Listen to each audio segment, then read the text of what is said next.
பின்வருவதில் எது சக்தியின் அலகை வகை குறிப்பது இல்லை அப்படின்னு சொல்லியிருக்காங்க. அதை 5 விட வந்திருக்காங்க. எது சக்தியின் அலகை வகை குறிக்காது அப்படின்னு சொல்லியிருக்காங்க. இந்த கேள்வி செய்யறது மூலம் ஒரு விஷயத்த பார்ப்போம். இப்போ இப்படியான கேள்வி கூடுதலான சமயத்துல முதலாவது கேள்வியா இந்த மாதிரி ஒரு டைப்ல தான், இதே மாதிரி தான் ஒரு கேள்வி முதலாவது கேள்வியா கூடுதலான இடத்துல பாருங்க. அப்ப இப்படி வந்தா கூடுதலா என்னன்னா அழகை பத்தி தான் கேட்பாங்க. அப்ப அழகை பத்தி கதை கேட்க சில முக்கியமான விஷயங்களை நீங்கள் கருத்தில் எடுத்து கொள்ள வேண்டும். அதுல முதலாவது விஷயம் என்னன்னா, அழகு இப்ப என்ன மாதிரி அழகுன்னு தெரிஞ்சு கொள்ளணும். இப்ப என்ன மாதிரின்னா அந்த அழகு என்னத்துல இருந்து வந்ததுன்னு தெரிஞ்சு கொள்ளணும். இப்ப உதாரணத்துக்கு நான் என்ன மாதிரின்றது என்ன மீன் பண்றேன்டா, உதாரணத்துக்கு நியூட்டன் எடுத்துக்கொள்ளும். நியூட்டன்ன்றது கேபிட்டல் எழுதுவோம். ஏன் அப்படின்னா நியூட்டன்ற ஒரு விஞ்ஞானியின் பேர். நாங்கள் ஆகல்ட பேர்ல ஆகல்ட பேர்ல இனிஷியல் தானே, ஆகல்ட பேர் என்னது எழுதுறாங்க, கேபிட்டல் லெட்டர்ஸ் எல்லாம் எழுதுறாங்க. அப்ப பேர் வந்து கேபிட்டல் லெட்டர்ஸ்ல எழுதுறபடியால அவற்றை பேர்ல இருந்து இந்த அழகு வந்தபடியால அதை நீங்கள் என்ன செய்யணும், கேபிட்டலாம் எழுதுவோம். அதே மாதிரி என்ன உதாரணம் சொன்னோம்னா கெல்வின், வெப்பநிலை அளக்கிற அழகு கெல்வின். இது வந்து இதுவும் கெல்வின் என்ற ஒரு விஞ்ஞானி கண்டுபிடிச்சபடியால அதுவும் அவற்றை பேர் தான். ஆகவே பேர் என்றபடியால கட்டாயம் கேபிட்டல் லெட்டர்ஸ். ஆனா இப்ப உதாரணத்துக்கு எடுத்தோம்னா மீட்டர், அது சிம்போல் தான், அங்க ஒண்ணும் இல்லை. இப்ப கிராம், செகண்ட், அது எல்லாம் சிம்போல் தான். அப்ப நீங்கள் எந்த அழகண்டா அந்த அழகை இப்ப நீங்கள் கூடுதலா என்ன ஒரு தத்துவம் படிக்கையோ இல்லது இப்போ மேக்னெட்டிக் வேவ்ல பயோசாவார்டின் விதி என்ன படிச்சிருப்பீங்க. அப்படி இந்த விஞ்ஞானியோட பேர் வந்து இந்த இப்ப டெஸ்லா படிச்சிருப்பீங்க காந்தபுலத்துல, அதுவும் காந்தபுலம் தான், இதுவும் காந்தபுலம் தான். டெஸ்லா படிச்சிருக்கீங்க. அப்ப டெஸ்லா டி என்றா என்ன கேபிட்டல்லாம் பெரும், ஏனண்டா அது விஞ்ஞானியோட பேர். அப்படி நீங்கள் எல்லாம் படிக்க கூடுதலா என்ன இப்ப உங்களுக்கு ஏதாவது சொல்லிக்க ஆர் விஞ்ஞானி, அந்த விஞ்ஞானியோட பேரை வச்சு சமன்பாடு வந்துருக்கும். அந்த விஞ்ஞானியோட பேரை வச்சுக்கொண்டு சமன்பாடு வர்ற சமயத்துல அதை கவனமா ஞாபகம் வச்சிருக்கும். அப்ப அது கட்டாயம் கேபிட்டல் இருக்கும். அப்ப நீங்கள் அழகு பார்க்க கவனிக்க வேண்டிய முதல் விஷயம் இது. அடுத்த விஷயம், இப்ப கிராம் கிராம் இருக்கு, கிராம் இருக்கு. ஆனா கிராம் வந்து என்ன எங்கன சர்வதேச அழகு இல்லை. என்ன எங்கன சர்வதேச அழகு கிலோகிராம். இங்க பாருங்கன்னா கிலோவையும் சிமோல் லெட்டர்ஸ் அழிக்கிறேன். ஏன் கிலோன்றது வந்து 10³ அப்படின்றது தான் நாங்கள் கிலோன்ற, கிராம்ன்ற அழகு 10³ என்றபடியா கிலோகிராம்னு சொல்றோம். கிலோகிராம் தான் சர்வதேச அழகு. ஆனா இதுல கேன்ற 13 ஒரு நம்பரை தான் நாங்க குறிக்குது. அதால அதுவும் என்ன ஒரு ஆங்கில சிற்றெழுத்தா தான் இருக்கும். அப்ப அதையும் கவனிச்சு கொள்ளுங்க. அப்ப அழகு எண்ணத்துல எந்த விஷயத்துல இருந்து வந்தது, என்னத்துக்கு என்ன அர்த்தம்ன்றதை தெரிஞ்சு படிச்சீங்கன்னா உங்களுக்கு ஈஸியா நீங்கள் இந்த விஷயங்களை மறக்காம ஞாபகம் வச்சிருக்கீங்க. ஏன்னா இப்ப நியூட்டன்ன்றது விஞ்ஞானியோட பேருன்றது உங்களுக்கு தெரியும் தானே. அப்ப கட்டாயம் கேபிட்டல் இருக்கும். அந்த சில நேரத்துல சில பேருக்கு எக்ஸாம்ல கூட உங்களுக்கு கூட என்ன செய்யலாம், சில எக்ஸாம்ல போய் இருந்து காசி ஃபைனல் எக்ஸாமுக்கு போய்க்கதான் என்னடா பின்னால் செக்ஷன் எல்லாம் படிச்சிருப்பீங்க, முன்னாள் செக்ஷன்கள் சிலது மறந்துருக்கும், இல்லை டவுட்டா இருக்கும். உங்களுக்கு அங்க எக்ஸாம் இந்த யோசிக்க என்ன செய்யும், அட நியூட்டனுக்கு கேபிட்டல் நாசிமோலன்னா நியூட்டனுக்கு குழப்பாது கூட அடிக்கடி படிக்கிறான். இப்ப கிலோகிராம், டெஸ்லான்றது மேக்னெட்டிக் வேவ்ஸ் தான் படிச்சிருக்கேன். அப்ப உங்களுக்கு அங்க போய் எக்ஸாம் உள்ள இருக்க என்ன நடக்கும், எது டெஸ்லாக்கு D capital Diya small Diya and அந்த ஒரு குழப்பம் மனநில வரும். அப்ப அப்படியானதுக்கு இப்படி ஞாபகம் ஒரு விஞ்ஞானியின் பேரண்டா கேபிட்டல் லெட்டர்ஸ். அதே மாதிரி இப்படி ஒரு நம்பரை ரெப்ரசென்ட் பண்ற மாதிரி ஒரு மாறிலிகள் அப்படின்னா பொதுவா மாறிலிகள் மற்ற எப்படி நம்பரை ரெப்ரசென்ட் பண்ணலாம் கூட சிமோல் லெட்டர்ஸ்ல எழுதி கொள்ளணும் என்றதையும் ஞாபகம். இப்ப கேள்விக்கு வருவோம்.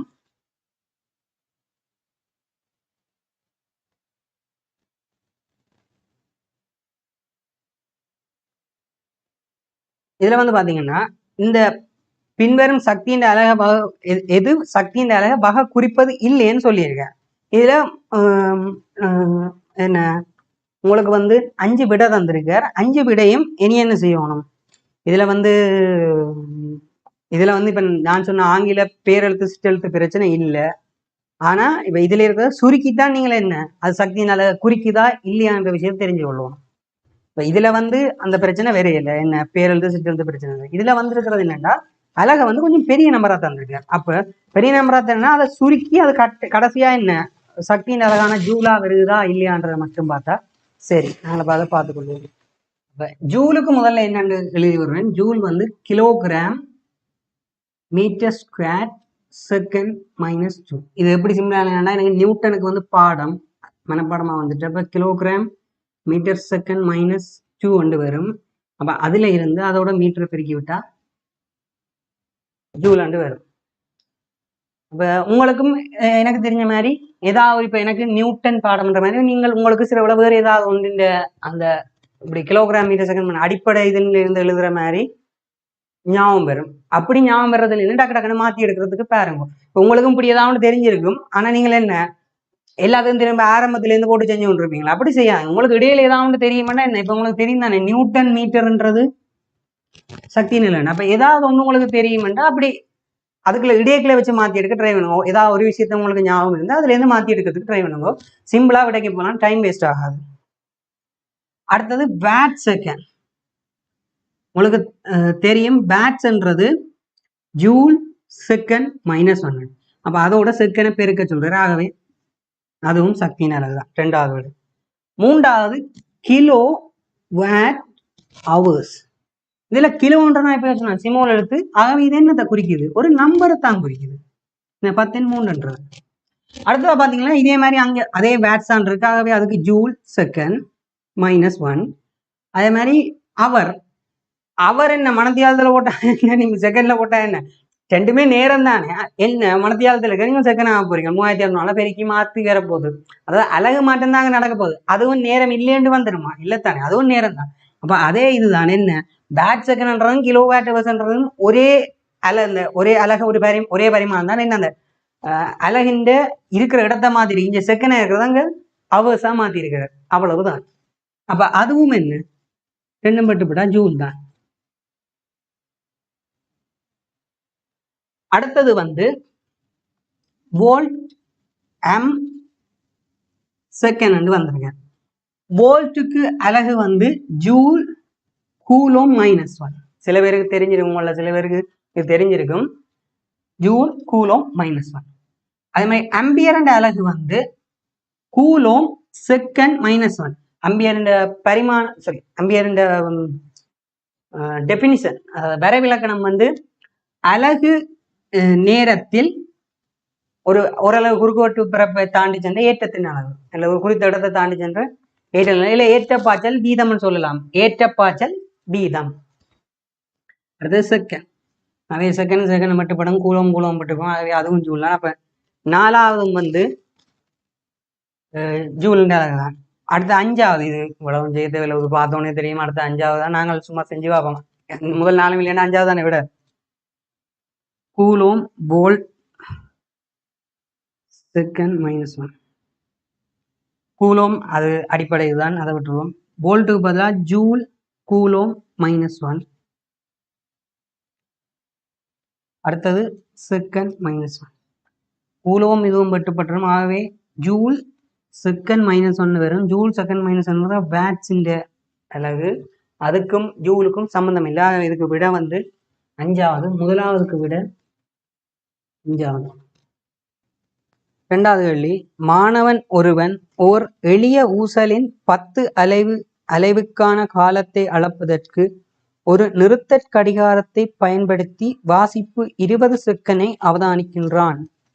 இந்நிறுத்தற் கடிகாரத்தின் எளிவெண்ணிக்கை 0.1 செகண்ட் எனின் ஆவர்த்தன காலத்தின் சதவீத வலு யாது என கேட்டிருக்கார். உங்களுக்கு சதவீத வலுக்கு சமன்பாடு செஞ்சிருக்கும். சதவீத வலு என்றது வலுக்கு சமன்பாடு இழிவெண்ணிக்கை கீழ் வாசிப்பு 100. இழிவெண்ணிக்கை தந்திருக்கிறார் 0.1 செகண்ட். வாசிப்பு 20 செகண்ட் தர 100. நிறைய சுருக்குறேன். அந்த சொன்ன விஷயம் ஞாபகம். எம்ஜிகனுடைய பிரச்சனை இல்லை. எப்பவுமே சமன்பாட்டுக்கு அடுத்த வரி பிரதியீட்டு வரி அதுல சுருக்காதீங்க.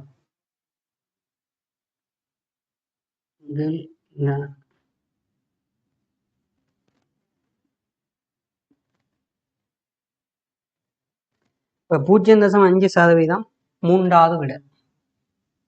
2வதுக்கு அடுத்தது 5வது கேள்வி.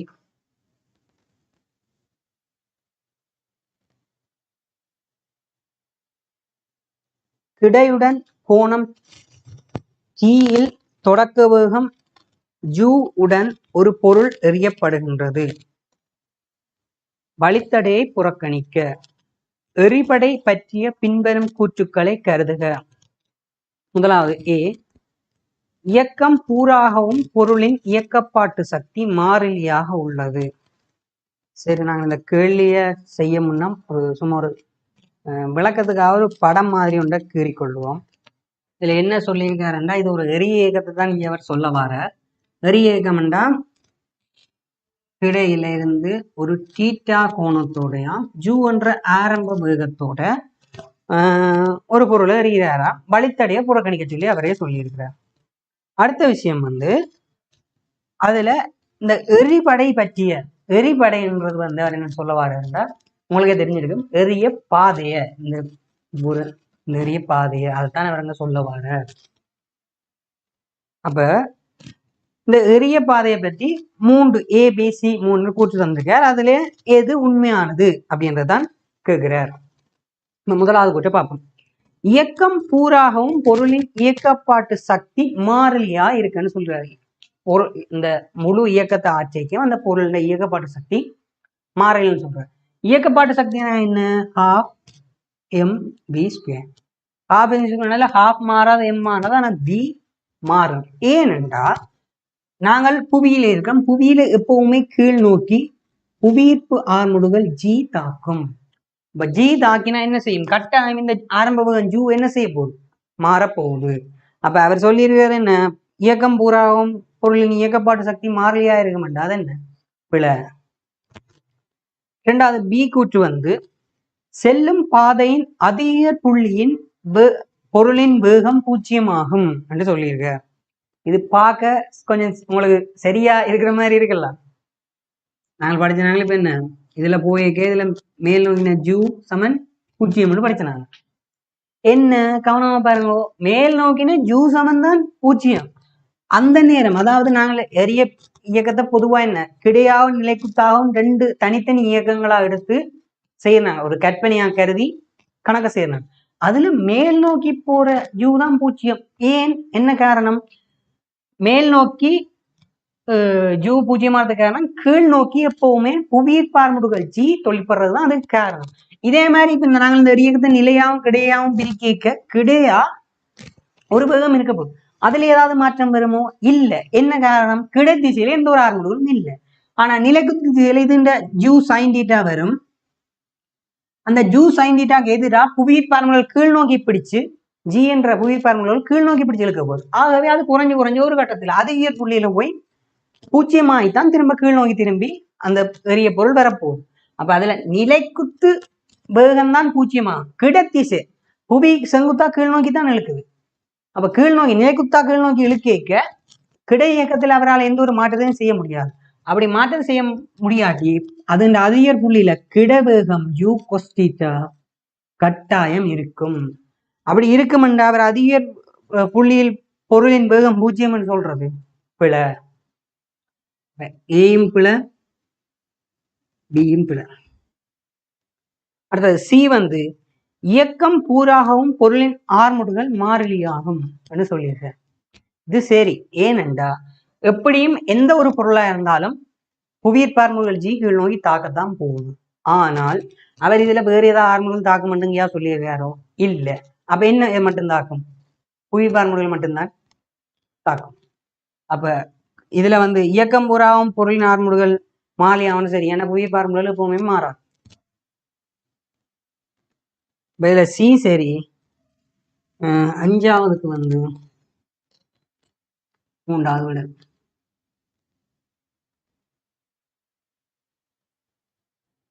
11வது கேள்வி.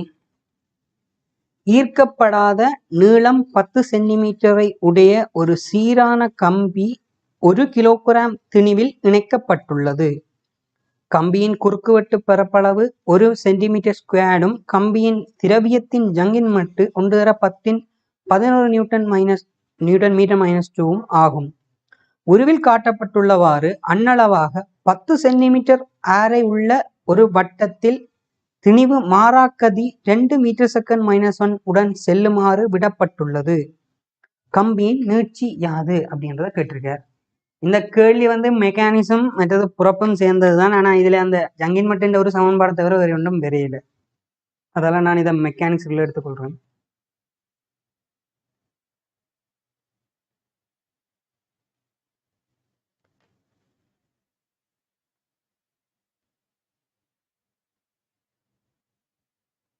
இப்போ நாங்கள் பார்க்க போகிறது இது 11வது கேள்வி. என்ன சொல்லியிருக்கிறார்?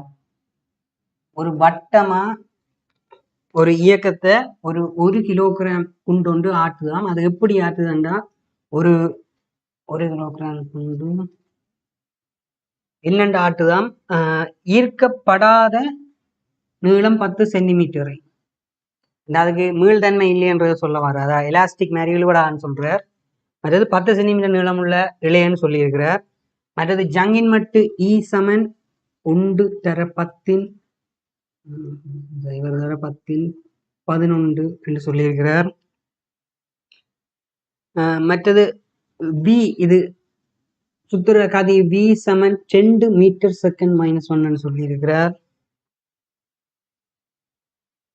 மற்றது இந்த கம்பியின் குறுக்கு வெட்டு பரப்பு வந்து ஏ சமன் 1 சென்டிமீட்டர் ஸ்கொயர்னு சொல்லியிருக்கார். இவ்வளவுதான் சொல்லியிருக்காரு. எப்பவுமே இப்படியான கேளியல் செய்ய கொஞ்சம், அதாவது பந்தி மாதிரி ஒரு தரவை வந்து படத்துல உரிக்காம பந்தி மாதிரி அடிச்சு தந்துருந்தாங்கன்னா முதலாவது என்ன செய்யணும், அதை பிரிச்சு உடைச்சு எழுதுங்க. இப்போ உடைச்சு எழுதினா இப்ப பார்த்தோன்னே என்னென்ன இருக்கு, அடுத்து என்ன செய்யணும்ன்ற ஒரு ஐடியா உங்களுக்கு வரும். அடா இது இருக்கு, அப்ப இதை வச்சு நான் இந்த சமன்பாடை போடலாம், அப்ப இப்படி எடுக்கலாம்ன்ற ஒரு ஐடியா வரும். அதை விட்டு நீங்க அந்த பந்தியே பார்த்து கொண்டு வந்தீங்கன்னா உங்களால எப்பவும் இப்படி எடுக்க முடியாது. உங்களுக்கே தெரியும், பிசிக்ஸ்ன்றது அந்த ஐடியா எப்படி எடுக்கிறன்ற பொறுத்து தான். அப்ப உங்களுக்கு ஐடியா வரையிலன்னா நீங்கள் விடுற பிழை கூட இதுவாகத்தான் இருக்கும். அப்ப இதை திருத்திக் கொள்ள பாருங்க. எப்பவுமே அது உங்களுக்கு தெரியும், சின்ன நீங்கள் யோசிக்கலாம் சின்ன பந்தி தானே என்று. ஆனா நீங்கள் ஒருக்கா ட்ரை பண்ணி பாருங்க. அப்படி ஒரு கேள்வி செய்ய அதை சும்மா பந்தியை மட்டும் வச்சுக்கொண்டு செய்யறதுக்கும் அதை அப்படி குறிச்சு போட்டு செய்யறதுக்கும் என்ன வித்தியாசம் வந்து. இதுல படமா தந்திருக்கான்னு சொல்லி இதுல படமும் தர மாட்டாங்க. அப்ப கட்டாயம் குறிச்சு போட்டு செய்யுங்க. படம் தந்திருந்தாலும் பக்கத்துல அது இருக்கிறது எல்லாத்தையும் குறிச்சிட்டு செய்யுங்க, கொஞ்சம் செய்யறது ஈஸியா இருக்கும். இப்ப நாங்க கேள்விக்கு போவோம். இதை பார்த்தோன்னே பாருங்க, ஜங்கின் மட்டும் தந்திருக்கா. அப்ப ஜங்கின் மட்டுக்குரிய சமன்பாடு வரும், அதை எழுதுங்க. ஈ சமன் ஜங்கின் மட்டுக்கு ஏன்னு போடுறேன், என்னவும் போடலாம், மையம் போடலாம். FL/AE. அதே மாதிரி இதை பாருங்க, வட்ட இயக்கம் மாதிரியான படம் தந்திருக்கான். வட்ட இயக்கம் தந்திருக்கான், அதோட வேகமும் தந்திருக்கான். அப்ப இதை வச்சே நீங்கள் ஒரு ஐடியாவுக்கு வரலாம். வட்ட இயக்கம் வேகம் தந்திருக்கான். இங்க ஜங்கின் மட்டும் தந்திருக்கான். அப்ப ஜங்கின் மட்டுல இருக்க சமன்பாடுல இருக்க கணியங்களையும் பாருங்க. கணியத்துல என்ன, இந்த எல் எல்லாம் வந்துட்டு LAE எல்லாம் ஈ கேள்வி எல்லுமே தந்திருக்கான். என்ன மட்டும் மிச்சம் இருக்கிறது என்ன, ஈயும் தந்திருக்கான். F1 தானே எக்ஸ்ட்ராவா இருக்கு. அப்ப F-ஐயும் B-ஐயும் வைக்கிற மாதிரி ஒரு சமன்பாடை பாத்தீங்கன்னா இப்படி எழுதினீங்கன்னா எழுதி போட்டு இப்ப ஈ இருந்தேன்னா ஏதாவது ஒரு விஷயம் இருந்தானா அதுக்குரிய சமன்பாடு எழுதி பாருங்க. எழுதி பார்த்துட்டு என்னென்ன தந்திருக்கிறான்றத குறிச்சா என்ன இல்லையோ அதையும் இதுல இருக்க மிச்சத்தையும் வச்சு ஏதாவது சமன்பாடை கண்டுபிடிச்சீங்கன்னா உங்களுக்கு சிம்பிளா விட வந்துடும். இது ஒருக்கா ட்ரை பண்ணி பாருங்க. அப்ப இதுல மிச்சமா இருக்கிறது என்ன, எஃப்பும் பியும் மட்டும்தான். இதுல எஃப்பும் தெரியாது, பியும் சம்மந்தம் இல்லாம வந்திருக்கு. அப்ப அந்த ரெண்டையும் இணைக்கிற மாதிரி நான் ஒரு சமன்பாடு எழுதிவிட்டேன்னா சரி, என்ன அதுவும் ஏதோ ஒரு வட்ட இயக்கம் தான் வந்திருக்கான். அப்ப F=mb² r என்ற சமன்பாடை நீங்கள் போட்டுக்கொள்ளலாம். அப்ப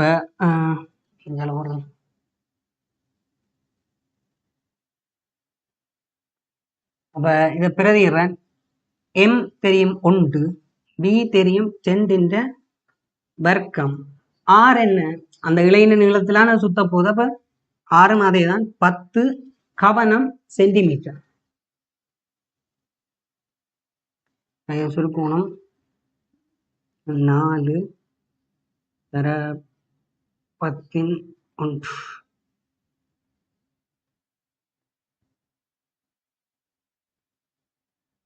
நாற்பது நியூட்டன் வரும். இனி இதை கொண்டு இங்கே போடுங்க. இல்லை நம்ம ஈ எழுவாய் ஆக்குறேன், அதான் இதனை காணணும். FL/AE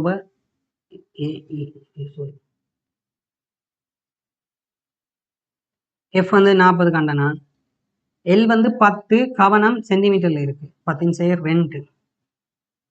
அடுத்தது ஏ, அதுவும் கவனம், அது சென்டிமீட்டர், அதுலேயே முக்கியமாக கவனம் சென்டிமீட்டர் ஸ்கொயர்.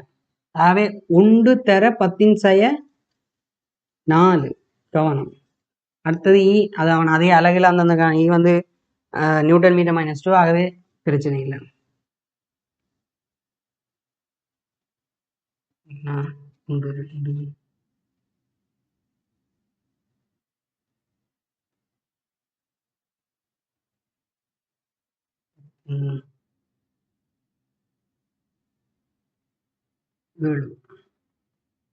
ஆகவே 4×10⁷ மீட்டர் என்று விட வரும்.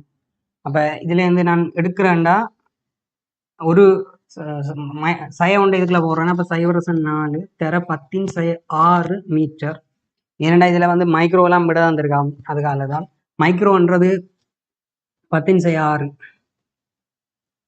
ஆகவே 10⁶ 6 எடுக்கிறதுக்காக ஒரு 10⁶ 4 பெருக்கி விடுறேன். ஆகவே 0.4 வந்துடும். மிச்சம் 0.7 இருந்து 0.1 முன்னுக்கு கொண்டு பெருக்கிறேன் 4.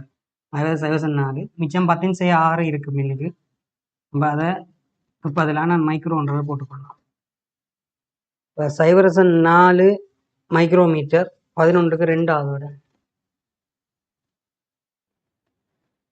12வது கேள்வி, ஓய்விலிருந்து தொடங்கும் 4 சில்லு செலுத்துகை, அதாவது 4 சில்லுகளுக்கும் எஞ்சியிலிருந்து வலு வழங்கப்படும் சொல்லியிருக்கிறார். இது வந்து ஜீப் மாதிரியான வாகனங்களில் இந்த செயற்பாடு வந்து இருக்கும். சாதாரண கார்கள் வந்து கூடுதலாக முன் சில்லுகளுக்கு மட்டும்தான் கனெக்ஷன் கொடுத்துருப்பாங்க. சில லொரி மாதிரியானதுகளுக்கு பின் சில்லுகளுக்கு மட்டும்தான் கனெக்ஷன் கொடுத்துருப்பாங்க. ஜீப் மாதிரியான வாகனங்களுக்கு, இந்த மலையில் இருக்கிற வாகனங்கள் அப்படியானதுகளுக்கு தான் கூட 4 சில்லுகளுக்கும் கொடுத்துருப்பார். அதை தான் இங்கே சொல்லியிருக்கிறார். இப்போ வழங்கப்படும் மோட்டார் கார் ஒன்று நேர்கிடைப்பாதையில் சீரான ஆர்முடுகளுடன் சென்று 5 செகண்டில் 72 km/h வேகத்தை பெறுகின்றது. வழித்தடையை புறக்கணிக்க. ஆர்முடுகட் காலத்தின் போது டயர்களுக்கும் வீதிக்கும் உள்ள குறைந்தபட்ச நிலையியல் உராய்வு குணகம் யாது அப்படின்னு கேட்டிருக்கார். நாங்கள் இந்த கேள்வியை செய்யறதுக்கு முன்னாடி குறிப்போம். ஏன்னா இதுல படமும் தெரியல ஒன்றும் தெரியல. அப்ப அதை குறிச்சாதான் செய்யறது கொஞ்சம் இலகுவா இருக்கும்.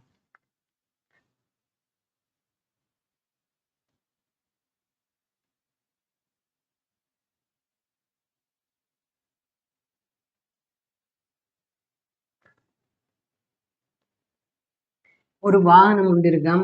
அதுல 4 சில்லுக்கும் இன்ஜின்ல இருந்து விலை கொடுக்கப்படுதுன்னு சொல்றாரு. அது இங்கே தேவையில்லை, நம்ம சொல்லியிருக்கார். இப்ப நாங்கள் இதுல கவனிக்க வேண்டிய விஷயம், முதலாவது ஓய்விலிருந்து தொடங்கும் 4 சில்லு வாகனம்னு சொல்லியிருக்காரு. அப்ப இது இந்த ஆரம்ப வேகம் u = 0 என்ற விஷயத்தை நாங்கள் எடுத்துக்கொள்வோம். அடுத்து இந்த மோட்டார் கார் வந்து நேர் கிடைப்பாதையில் சீரான ஆர்முடுகளோட செல்லுதுன்னு சொல்லியிருக்காரு. அப்ப இதுல 2 விஷயத்தை எடுத்துக்கொண்டு, நேரான பாதையில போதும் மலையிலேயோ இங்கே ஒரேலையோ என்ற விஷயத்தை நீங்கள் எடுத்துக்கொள்வோம். அடுத்தது சீரான ஆர்முடுகள் அப்படின்ற விஷயத்த சொல்லியிருக்காரு. அப்ப ஆர்முடுகள் மாறையெல்லாம் சீரா இருக்குன்னு சொல்லியிருக்காரு வருமானம். அடுத்தது ஆர்முடுகளோட 5 செகண்ட் பயணிக்குதான். அப்ப இதுல t=0 இருந்து t=5 செகண்ட் வரைக்கும் பயணிக்குதான். பயணித்து 72 km/h என்ற வேகத்தை பெறுதுன்னு சொல்லியிருக்காரு.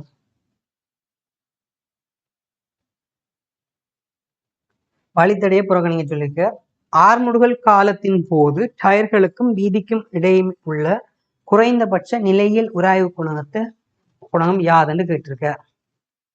அப்ப என்ன கேட்டிருக்க, இதுல இந்த டயருக்கும் இதுக்கும் இடையில உங்களுக்கு தெரிஞ்சிருக்கும், வாகனம் ஓடுது, பிறகு வாகனம் ஓடுதுதானேண்டு இயற்கையல் உராய்வு குணகம்னு நினைக்கிறேல கவனம். சில பேர் மாறி விளங்கி இருப்பீங்க. நிலையில் குறைவான அவன் பிள்ளையாவன்னு தெரியல, அவன் சரியா தான் தந்திருக்கான். இந்த டயர்கள் வந்து வலிக்கு அசைகிறேன், உருண்டுதான் அசைகிறது.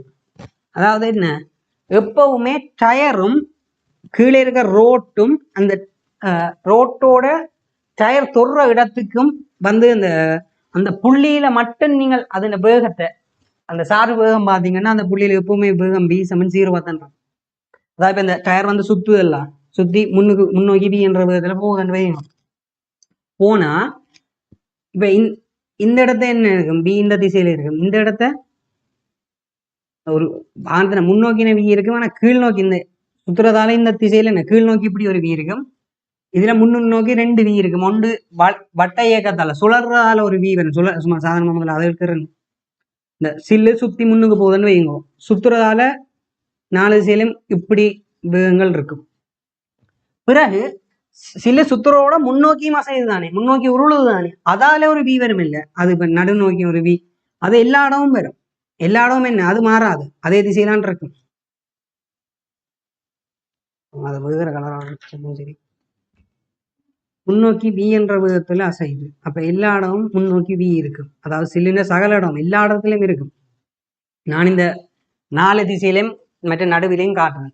நடுவில் வந்து என்ன, முன்னோக்கி போற விசை மட்டும்தான் இருக்கு. சுத்துறது வந்து நடுப்புள்ளி வந்து சுத்தாது தானே. நடுப்புள்ளியில சுத்துற வேகம் வந்து மிக குறைவா இருக்கும். அது சுத்தாதே எடுத்துக்கொள்ளலாம். மையத்தை நாங்க வைக்கிறேன் அந்த சில்லு சுத்தி இருக்க. இதெல்லாம் என்ன, இதுல ஒமேகா இன்டு ஆர் சமன். இந்த சுழற்சியால வர்ற வி சமன் என்ன, வி சமன் ஆர் ஒமேகா. மையத்துல ஆர் வந்து 0 இருக்கும். ஆகவே வி சமன் 0 வந்துடும். அப்ப நடுவில் என்ன, அந்த சில்லு உருள்றதால இந்த திசையில வி நோக்கி அசைறதால வர்ற வேகம் மட்டும்தான் வருது. அதே மாதிரி எல்லா திசையிலையும் அது இந்த சில்லு இந்த திசையில போறபடியா எல்லா பக்கத்தா எல்லா சில்லின் எல்லா இடத்துலயும் இந்த திசையில வி என்ற வேகம் இருக்கும். சுத்துற அந்த ஒரு சில்லு சுத்துறதால என்ன, அது தொடலி வேகம் இருக்கும் எல்லா இடம். இப்ப இந்த இடத்த நிலத்துல தொடர இடத்த பாத்தீங்களா, இது தொடலி வேகம், இது வந்து சில்லு முன்னோக்கி போறதால வர்ற வேகம். ரெண்டும் எதிர் திசையில இருக்குமா, இங்க வி சமன் 0.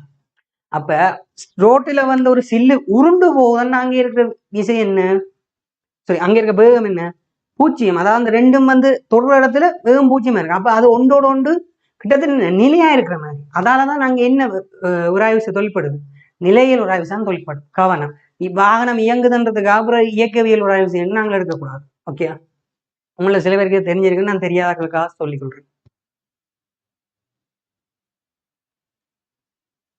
சரியா, அப்ப அந்த நிலையியல் உராய்விசையத்தான் இங்க கேட்டிருக்க.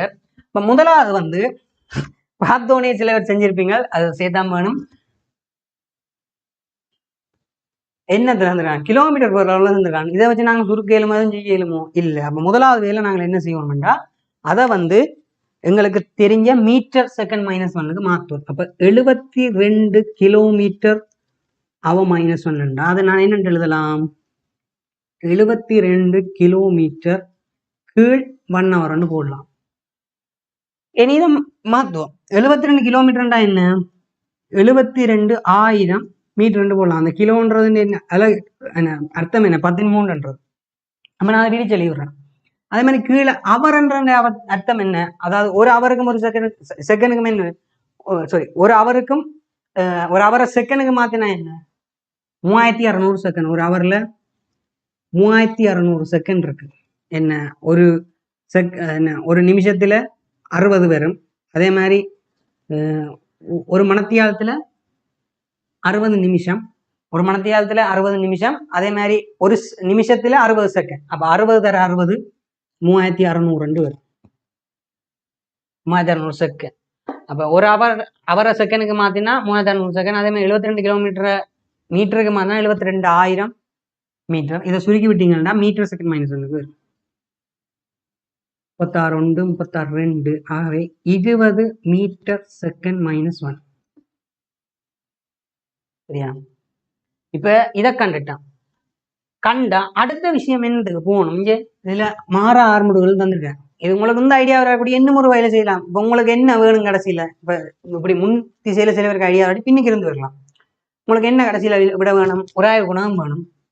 உராய்வு குணம் பெற சமன்பாடு என்ன, μ×r. எங்களுக்கு தெரிஞ்சது μ×r சமன் f, அதாவது f சமன் μ×r. அதுதான் எங்களுக்கு தெரிஞ்ச ஒரே ஒரு சமன்பாடு.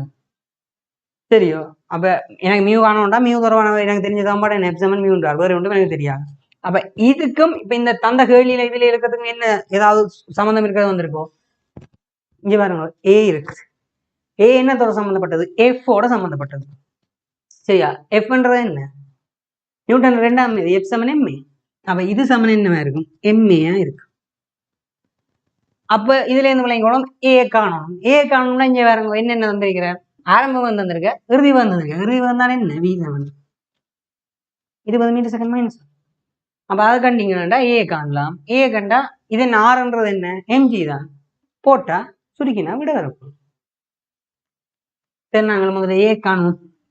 ஏ வந்து என்ன? வேக மாற்றத்தின் கீழ் நேரம் தான் ஆறுமுடுகள். வேக மாற்றம் என்ன? இறுதி வேகம் சை ஆரம்பம். இறுதி என்ன? 20 சை ஆரம்பம் என்ன? 0. எவ்வளவு நேரம் எடுத்தது? 5 செகண்ட் எடுத்தது. பிரிச்சா 4 மீட்டர் செகண்ட் மைனஸ் 2. அதை கொண்டு வந்து இங்க போடும். இதுல எப் சமன் மியூ இன்டு ஆர். ஆர்ன்றது என்ன?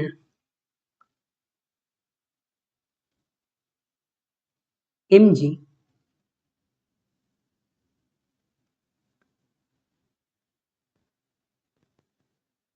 எம் இன்டு ஏக்கு பதிலாக என்ன தெரியும்? 4 தெரியும். அப்ப இதுல எம்எம் வெட்டி கொள்ளலாம். ஜி வந்து என்னண்டு தெரியும் எங்களுக்கு? புவியீர்ப்பு ஆரம்பங்கள் 10 தெரிஞ்ச விஷயம். 10 சமன் 4. மியூ சமன் 0.4 2 பேர்.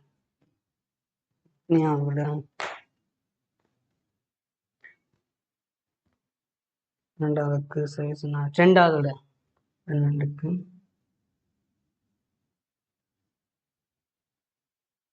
13வது கேள்வி. ஒரு சீரான திண்ம உருளை ஓய்விலிருந்து தொடங்கி ஒரு சாய்தளத்தின் வழியே நழுவாமல் உருளுகின்றது. திணிவு எம்மையும் ஆரையும் உடைய ஒரு திண்ம உருளையின் அச்சுப்பற்றி சுழலும் அவ்வுருளையின் சடத்துவ திருப்பம் I சமன் ½ mr² ஆகும். விகிதம் உருளையின் மொத்த இயக்கப்பாட்டு சக்தியின் கீழ் உருளையின் சுழற்சி இயக்கப்பாட்டு சக்தி என்னன்னு கேட்டிருக்க. இப்ப முதல்ல கணக்கு என்னண்டு சும்மா குறிப்போம், குறிச்சு போட்டு பார்ப்போம்.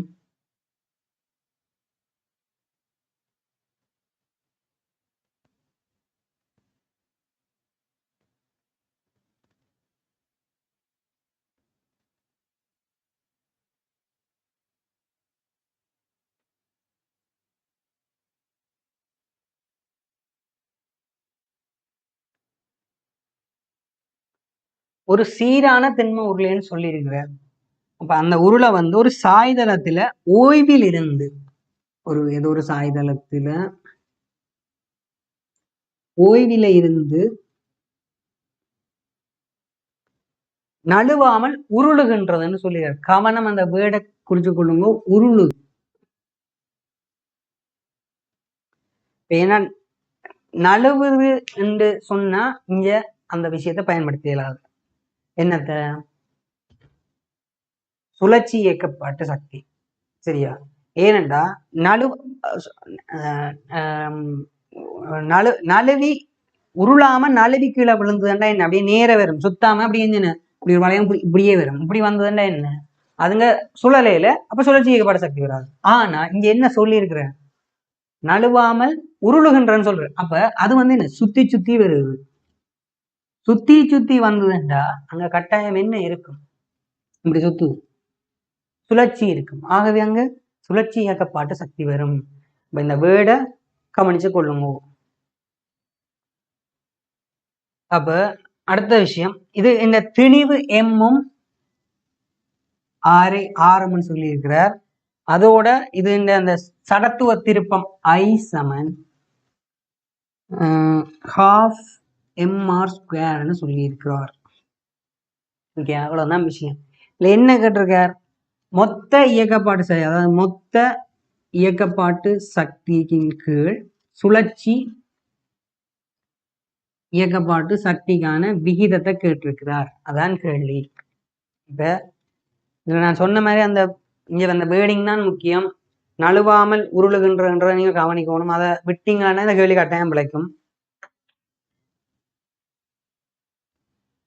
அப்ப இங்க இருந்து உருளுதண்டா மேலே இருந்து கீழே வருகுது. கீழே வரைக்க சுழற்சி இயக்கப்பாட்டு சக்தி இருக்க போகுது. அதே நேரம் ½ இயக்கப்பாட்டு சக்தியும் இருக்கத்தான் போகுது. அப்ப இங்க 2 வரும் என்றத தெரிஞ்சு கொள்ளுங்க. இப்ப மொத்த இயக்கப்பாட்டு சக்திக்கு ரெண்டும் பெறும் என்ன சுழற்சி இயக்கப்பாட்டு சக்தியும் பெறும் சாதாரண நேர்கோட்டு இயக்கப்பாட்டு சக்தியும் பெறும் சரியா அது மொத்தத்துக்கு அதே மாதிரி கீழே சொல்லிக்கிறது என்ன அதுவும் கீழே சுழற்சி இயக்கப்பாட்டு சக்தியை போட்டு என்ன விடைன்னு சொல்லுங்கன்றதான் அவர் கேட்டிருக்கார் அப்ப சாதாரணமா நாங்கள் நோமலா கணக்கு செய்ய எங்களுக்கு வர்றது வந்து தனிய இயக்கப்பாட்டு சக்தி மட்டும் அதாவது நேர்கோட்டு இயக்கப்பாட்டு சக்தி இப்ப வர்றது நேர்கோடும் சுழற்சியும் ரெண்டும் சேர்ந்து வருது அது காரணம் என்ன நழுவாமல் உருளுகின்றபடியால் ஓகே அப்ப மேலேருந்து கீழே வர்ற ஆளுக்கு மொத்தத்துக்கு போடுறேன் நேர்கோட்டு இயக்கப்பாட்டு சக்தி சக சுழற்சி இயக்கப்பாட்டு சக்தி நேர்கோட்டு இயக்கப்பாட்டு சக்தி என்ன half mv². சுழற்சி இயக்கப்பாட்டு சக்தி என்ன half i⍵². அதே மாதிரி தான் பட்டன் அதே மாதிரி ஞாபகம் வச்சுக்கலாம் இங்கே ஹாஃப் வரும் அங்கேயும் ஹாஃப் வரும் இங்க திணிவு மாதிரி அங்க சடத்துவத்து இருப்போம் இங்க வேகம் மாதிரி அங்க கோணம் வரும் இது என்ன மொத்தம் அதே மாதிரி சுழற்சி இயக்கப்பட்ட சக்தி என்ன இதை மட்டும் தனியா போடுறது அதாவது இவ்வளத்தையும் இதால பிரிச்சு விட்டா அதைத்தான் கேட்டிருக்கேன் உங்க பிரிப்பம் அவர் கேட்ட கேள்விக்கு அங்க அது கீழ் எழுதுறேன் மொத்தத்தின் கீழ் சுழற்சி சமன் half mv² சக half i⍵² கீழ் half i⍵². நான் எல்லாத்தையும் ஹாஃபால பெருக்கிறேன் மேலையும் ஹாஃபால பெருக்கி கீழையும் ஹாஃபால பெருக்கிறேன் மொத்தமா ஆகவே mv² சக i⍵² கீழ் i⍵² வரும் இப்ப அடுத்து என்ன செய்யறேன்டா இப்ப இது வந்து எல்லாத்தையும் ஒரே ஃபார்மெட்டுக்கு மாத்துறதுக்கு ட்ரை பண்றேன் அப்ப என்ன செய்யறேன்டா ஐக்கு அவர் தந்த பெருமானத்தை பிரதிடுறேன் அதே மாதிரி mv². b வந்து என்ன b சமன் r⍵. b சமன் r⍵. அப்ப b-யையும் r⍵ஆண்டு அதாவது ஒரே பெருமானத்துக்கு மாத்துறதுக்காக தனித்தனியா செய்வேன் முதல்ல இந்த பிரச்சனை முடிச்சுக்கோம் இதுல என்ன இது b-ல இருக்கு மிச்சம் மற்ற ரெண்டும் ஒமேகால இருக்கு அப்ப இதையும் ஒமேகா மாத்துறதுக்காக என்ன செய்யறேன் mv²ன்றதுக்கு பதிலாக b-க்கு பதிலாக b சமன் r⍵ போடுறேன் ஆகவே m r²⍵² சக i⍵² கீழே i⍵². இப்ப இதுல ஐ இருக்குது ஐக்கு அவர் என்ன சொல்லுவான் பெருமானம் தந்திருக்கு அப்ப அதை கொண்டு வந்து பிரதிக்கிறோம் இப்ப mr²⍵² சக ஐக்கு பதிலாக half mr²⍵² இந்த ⍵². கீழே இங்கேயும் half mr²⍵². இப்போ என்ன செய்யணும் இதில் ஹாஃப் இருக்கக்கூடிய திரும்பவும் மேலையும் கீழையும் ஹாஃபால பெருக்கிறேன்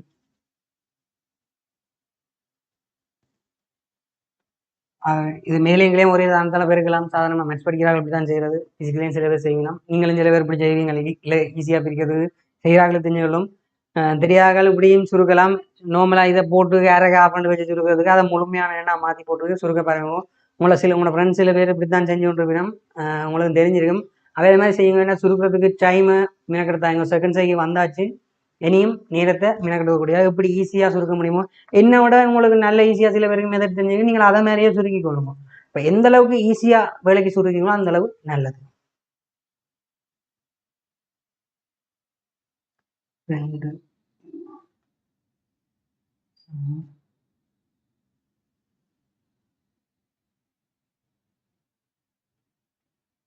இப்போ தெரிஞ்சிருக்குமே எல்லாத்தையும் பட்டி விட்டா சரி அப்போ என்ன இது ஒன்று இதுவும் ஒன்று இது ஒன்று அப்போ 2 ஒன்றும் 3 கீழ் 1 வரும் இது ரெண்டும் பேருக்கு படுது 2 2 2 1 3 கீழே 1 என்ன அது கேட்டது 3 தான் விட 4வது விட 13வது 4வது விட ஒரு பொருள் தரைக்கு மேலே ஓர் உயரத்திலிருந்து தரை மீது சுயாதீனமாக போடப்படுகின்றது அதேவேளை வேறொரு பொருள் அதே உயரத்திலிருந்து கிடையாக எறியப்படுகின்றது வழித்தடை புறக்கணிக்கத்தக்கதென கொள்க இரு பொருட்களினதும் பரப்பு நேரம் பற்றி பின்வரும் எக்கூற்று உண்மையானது என்று கேட்டிருக்கார் அப்ப இந்த கேள்வியை செய்ய முன்னமும் நாங்கள் ஒரு படம் கீறுறது நல்லது படம் இல்லாம இந்த கேள்வியை செஞ்சா சில பிழைக்க வாய்ப்பு இருக்கு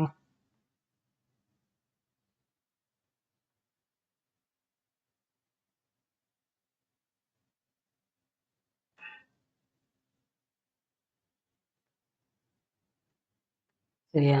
இப்ப என்ன சொல்லுங்க, ஒரு பொருள் வந்து ஒரு உயரத்துல இருந்து u சமன் பூஜ்ஜியத்தோட ஆரம்பமும் பூஜ்ஜியத்தோட சுயாதீனமா கீழே போடுறாரு.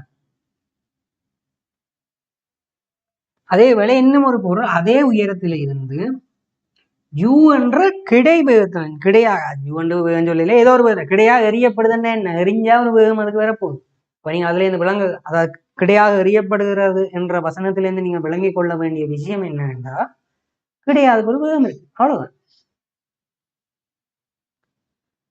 எரியப்படும் வழித்தடைய புறக்கணி சொல்லியிருக்கார் வளம போல. இரு பொருட்களின் பரப்பு நேரம். பரப்பு நேரம் அப்படின்றது இங்க என்ன சொல்ல வர்றாருன்னா, பறக்கிற நேரம். காக்கா உருவி பறக்கிற நேரம் இல்லை, இந்த பந்து பறக்கிற நேரம். பறக்கிற நேரம்னா நிலத்தை தொடும் வரையான நேரம் தான் பரப்பு நேரம். அதாவது என்ன, வழியில பறந்து கொண்டிருக்கு, சரியா? அப்ப இந்த பந்து பறக்கிற நேரத்தை தான் அவர் சொல்றாரு. இப்ப பந்து நிலத்துல விழாம பறக்கிற நேரத்தை அது குறிக்கும். அப்ப இந்த அவர் சொல்லி அங்கால இருக்கிற அந்த 5 கூற்றும் பந்து தரைய முற்றத்துக்கு முன்னமா இருந்ததா இருக்கணும். அதை விளங்கி கொண்டீங்கன்னா சரி.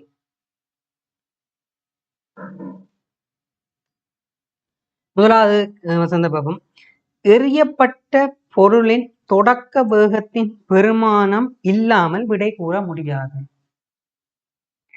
அது ஏதோ யூகத்துல எரியுது, அது என்ன விதத்துல இருந்தா எனக்கு என்ன, அது இங்க தேவையா இல்லையான்றது உங்களுக்கு ஒரு சம்பந்தமே இல்லாத கேள்வி. ஏனென்றா பரப்பு நேரம்ன்றதுக்கும் இங்கேயும் சம்பந்தம் இல்லை. ஏன்னா அடுத்தடுத்த கூற்றுகள் வாசிக்க விளங்கம். நான் இப்போ சொன்ன அடுத்தடுத்த கூற்றுகள் வாசிச்சு அதுக்கேற்ற விளக்கம் சொல்ல முடியாது. அதுக்கு இதுக்கும் சம்பந்தம் இல்லை, அடுத்தடுத்த கூற்றுகள் வாசிக்க தெரியும்.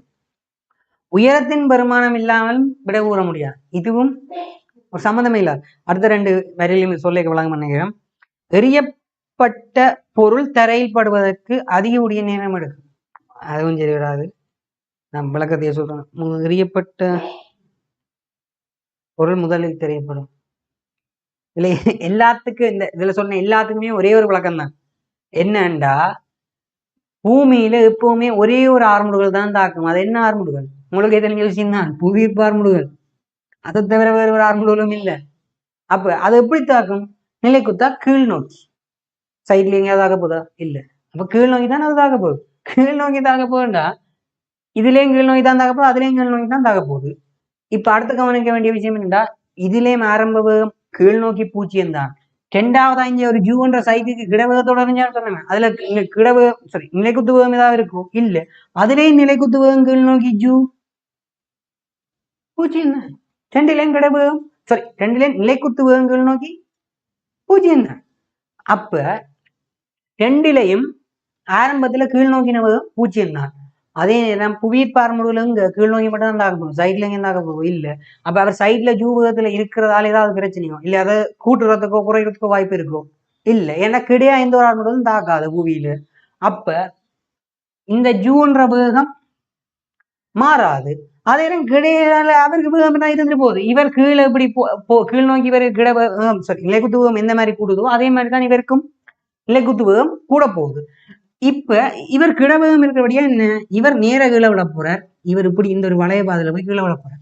ஆனா 2 பேரும் கீழ் நோக்கி ஒரே வேகம் தான். அப்ப கீழ் நோக்கி ஒரே வேகம்னா கீழ் நோக்கி ஒரே விட போயிச்சே தான் அடை. 2 பேருக்கும் 10 மீட்டர் செகண்ட் மைனஸ் வேகத்துல ஓட தொடங்கினோம். ஆரம்பத்திலேயும் 2 பேரும் ஒரே இடத்துல இருந்து ஒரே மாதிரி ஓட தொடங்கினோம். 2 பேருக்கும் ஒரே ஆர்முடுகள் தான், இல்ல சும்மா 2 மோட்டர் சைக்கிள் எடுத்துக்கணும். 2 மோட்டர் சைக்கிள் பக்கத்துல தான் நிக்குது. 2 மோட்டர் சைக்கிளும் ஒரே மாதிரி தகுதியுள்ள ஆள் தான் ஓடுறாருன்னு வையுங்க.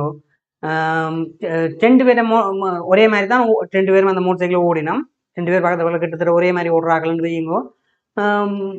ஒரே மாதிரி தான் ஆக்சிடென்ட் கொடுக்கணும், ஒரே மாதிரி தான் போயினோம்டா ஏதாவது வித்தியாசம் 2 பேரும் பக்கத்துல தான் போயினோம், ஒரு மாற்றமும் இருக்காது. அதே மாதிரி இவரும் 2 பேரும் கீழ் நோக்கி ஒரே ஆரம்பத்தில் தான் தாக்குது. 2 பேரும் ஆரம்பம் கீழ் நோக்கி 0 தான். அப்ப ஒரே மாதிரி தான் கீழ் நோக்கி இடப்பயிற்சி அடையணும். அப்ப ஒரே மாதிரி தான் கீழே வரணும், ஒரே நேரத்துல தான் கீழே முடிக்கணும். என்ன வித்தியாசம், இவர் கொஞ்சம் தள்ளி போய் விழ போறாரு, இவர் நேரம் கீழே விழ போறாரு, அவ்வளவுதான் வித்தியாசம்.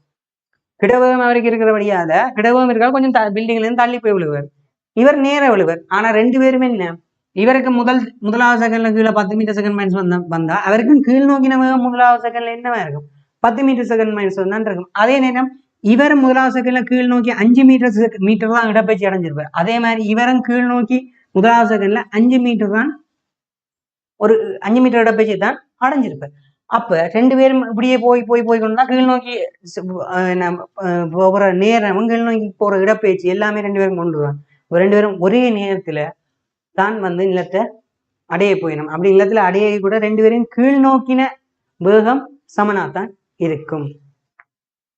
அப்ப முதலாவது வசனத்தை பாருங்க, எறியப்பட்ட பொருளின் தொடக்க வேகத்தின் பெருமானம் இல்லாமல் அதுங்களுக்கு என்னதுக்கு அது இருந்தா அது எது மாறப்போதோ, அது ஆரம்பத்துல எப்படி இருந்தோ இறுதியிலையும் அது அது உங்களுக்கு ஒரு பெருமானம் அவர் தாரார் கணக்கில், அந்த பெருமானத்துல ஏதாவது மாற்றம் பெறப்போண்டா தான் அது தெரிஞ்சிருப்போம். இல்லாத எங்கேயாவது யூஸ் பண்ணுமா, தொடக்கத்திலையும் அதே ஒரு மாற்றான் இருக்க போது இறுதியிலையும் அதே ஒரு மாற்றலான் இருக்க போது அந்த திசையில எந்த ஒரு கிடைச்சி சில ஆரம்புகள் இல்லை, அது மாறாதுண்டா அது தெரிஞ்சிருந்தாலும் உங்களுக்கு ஒன்றுதான், தெரியாட்டியும் ஒன்றுதான். அடுத்தது உயரத்தின் பெருமானத்துக்கு சம்பந்தமே இல்லை. அடுத்தது எரியப்பட்ட பொருள் தரையில் படுவதற்கு அதிக நேரம் எடுக்கும்.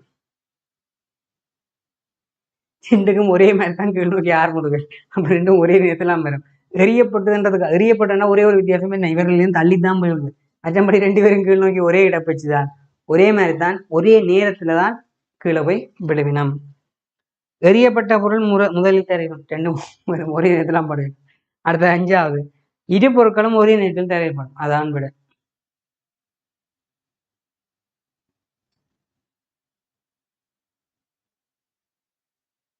பதினேழாவது கேள்வி,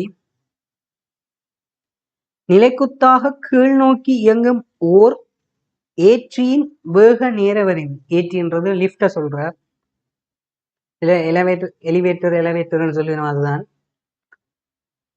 அது என்ன, வேக நேர வரைவு உருவில் காட்டப்பட்டுள்ளது.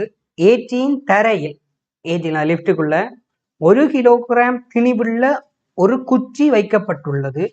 குச்சியின் தோற்ற நிறை யாதுன்னு கேட்டிருக்கேன். சரியா, படத்துல குறிப்போம். சரி,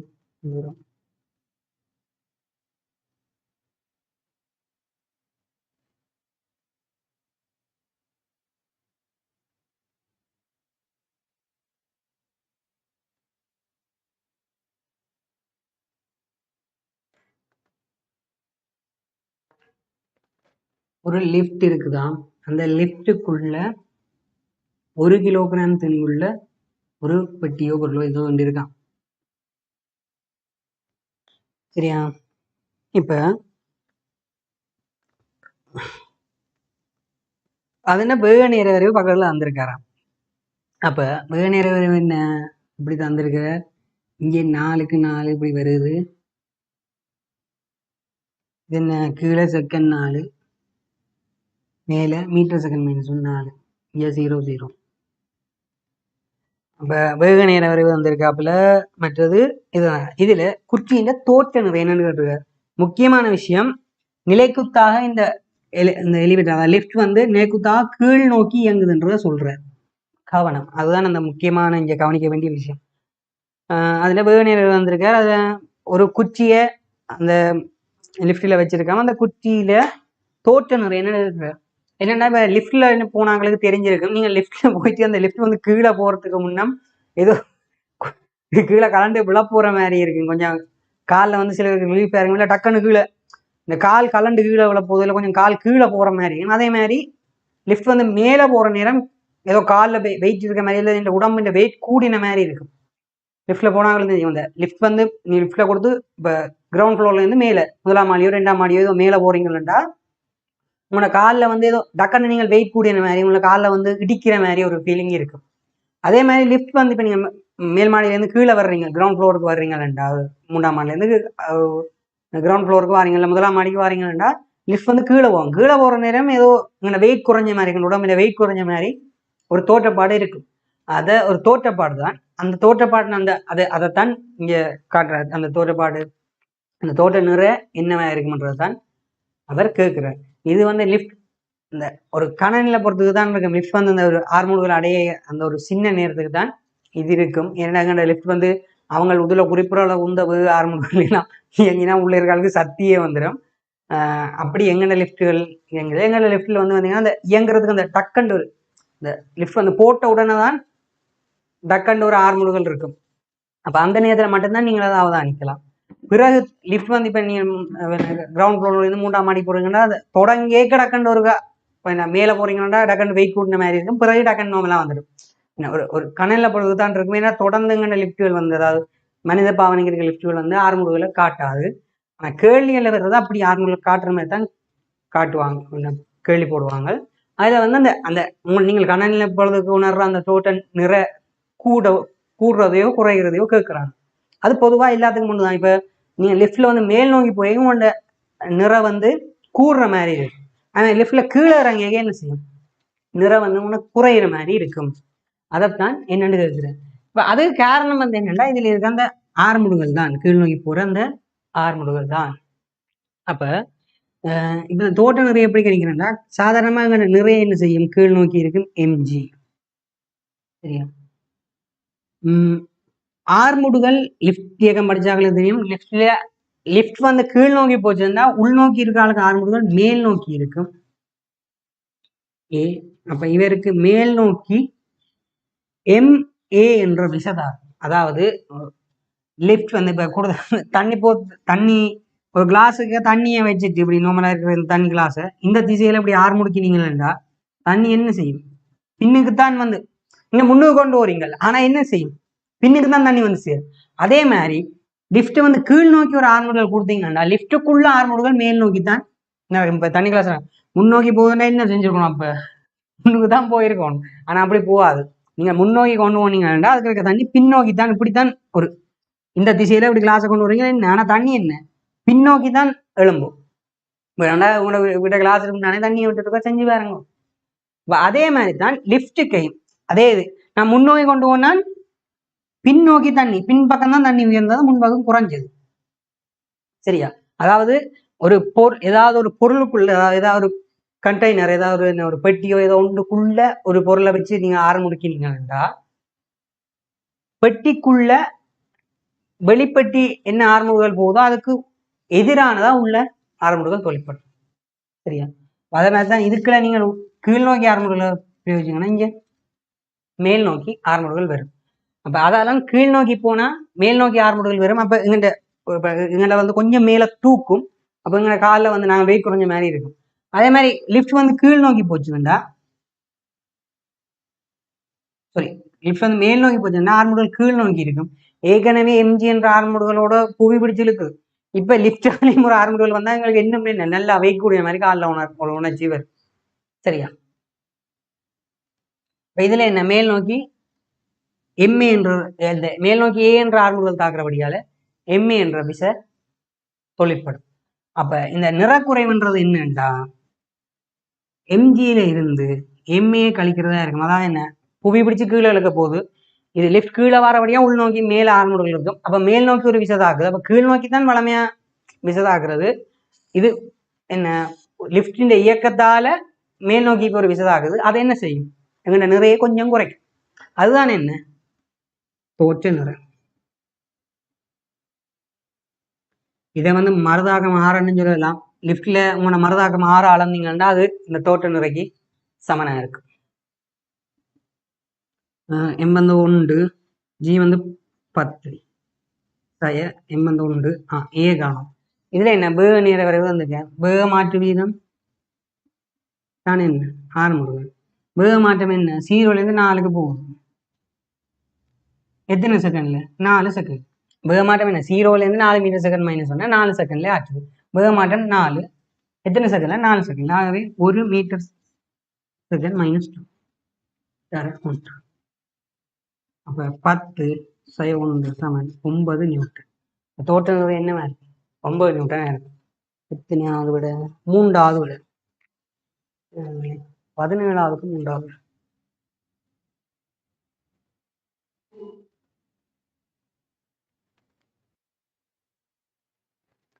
விளையாட்டு வீரர் ஒருவர் உருவிற்காட்டப்பட்டுள்ளவாறு வளையும் போது அவருடைய புவியீர்ப்பு மையம் பெரும்பாலும் இருக்கத்தக்க புள்ளி எதன்னு கேட்டிருக்கேன்.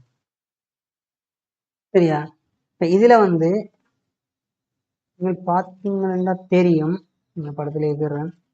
இதுல வந்து பாத்தீங்கன்னா தெரியும். இதுல வந்து நீங்க பார்த்தோன்னே முடிவெடுக்கலாம். இந்த டிஎம்சிஎம் இதுல இருக்குல்ல அந்த இது வராது. ஏனென்றா அது வந்து ஆளுண்ட பின்பக்கத்துல இருக்கிற உயிர்ப்பு மையம் பின்னுக்கு அப்படி வரையில. ஏனென்றா இப்போ முன்னுக்கும் தலை கழுத்து கை கால எல்லாம் வெயிட் இருக்கும். அப்ப பின்பக்கத்துல கொண்டே அப்படி போட்டது உங்களுக்கு இந்த சமநிலைப்படி பார்க்கவே அது பிள்ளைன்னு நினைச்சு டிஎம் சிஎம் கட் பண்ணிடலாம். அடுத்து வந்து அப்போ உங்களுக்கு என்ன இதுல இருந்து விளங்கும், இந்த மிச்சம் இருக்கிற பிஏ இந்த இபிஏ இந்த மூன்றிலே தான் ஒன்றுதான் விடையா வரப்போன்று உங்களுக்கு தெரியும். இப்ப அதுல எதாண்டு பார்ப்போம். இதுலேருந்து பார்த்தீங்கன்னா இப்ப ஈய பாருங்க. இப்ப ஈ வந்து இந்த மேலானுக்கு நடுவன்னு சொல்லலாம். ஆனா இங்க கீழே கையும் காலும் இருக்கு. அப்ப ஈய வந்து நடுவன்னு சொல்லலாம். ஏன்னா கையும் காலம் வந்து கீழே இருக்குது. ஈ வந்து முதுகு பக்கம் இருக்கு. முதுகு பக்கம் இருந்தா கை காலுக்கு இந்த திணிவு வரைக்க அது வந்து என்ன செய்யும், கொஞ்சம் கீழ் நோக்கி புவிக்கு மையத்தை இழுக்க பார்க்கும். அப்ப ஈயையும் ஒரு விடையா எடுக்கிறான்னு தட்டலாம். உங்களை இப்ப முதுகு பக்கம் வந்து நடுவுன்னு சொன்னா சொல்லலாம். ஆனா இப்ப கையங்காலம் இருக்கு தானே, அதுக்கு ஒரு வெயிட் இருக்கு. அப்ப அதை இந்த வெயிட்டேங்கிறதுக்கு நீங்கள் என்ன சொல்லலாம், அது முதுகு பக்கம் பின்பக்கம் ஒரு சைட்டுக்கு போன மாதிரி வெயிட் வந்துடும். அப்படி அதை ஈயையும் ஒரு விடையா நீங்கள் எடுக்கலாம். அப்படி பாத்தீங்கன்னா என்ன விட வரும், பிஎம்ஏயும் தான் விட வரும். இந்த ரெண்டுலேன்றது கொஞ்சம் சிந்திக்க வேண்டிய விஷயம் தான். ஏன்னா அதுல ரெண்டுல இருக்குன்றத வெயிட்டை மட்டும் வச்சுக்கொண்டு ஈஸியா சொல்லக்கூடிய ஒரு விட இல்லை. ஏன்னா இங்க சொல்லலாம் பக்கத்துல இருக்கு, ரெண்டுக்கும் கிட்டத்தட்ட வெயிட் சமம் தானே என்று சொல்லலாம். இதுல வெயிட் எதான்னு கண்டுபிடிக்கிறதுக்கு அதுதான் கொஞ்சம் ட்ரிக்கான வேலை. அது என்னண்டா, ஒரு சமநிலையில் இருக்கிற பொருள் வந்து அது இந்த அடித்தளத்துக்குள்ளதான் புவிப்பு மையத்தை கொண்டிருக்கும். என்ன சொல்ல வரேன்டா,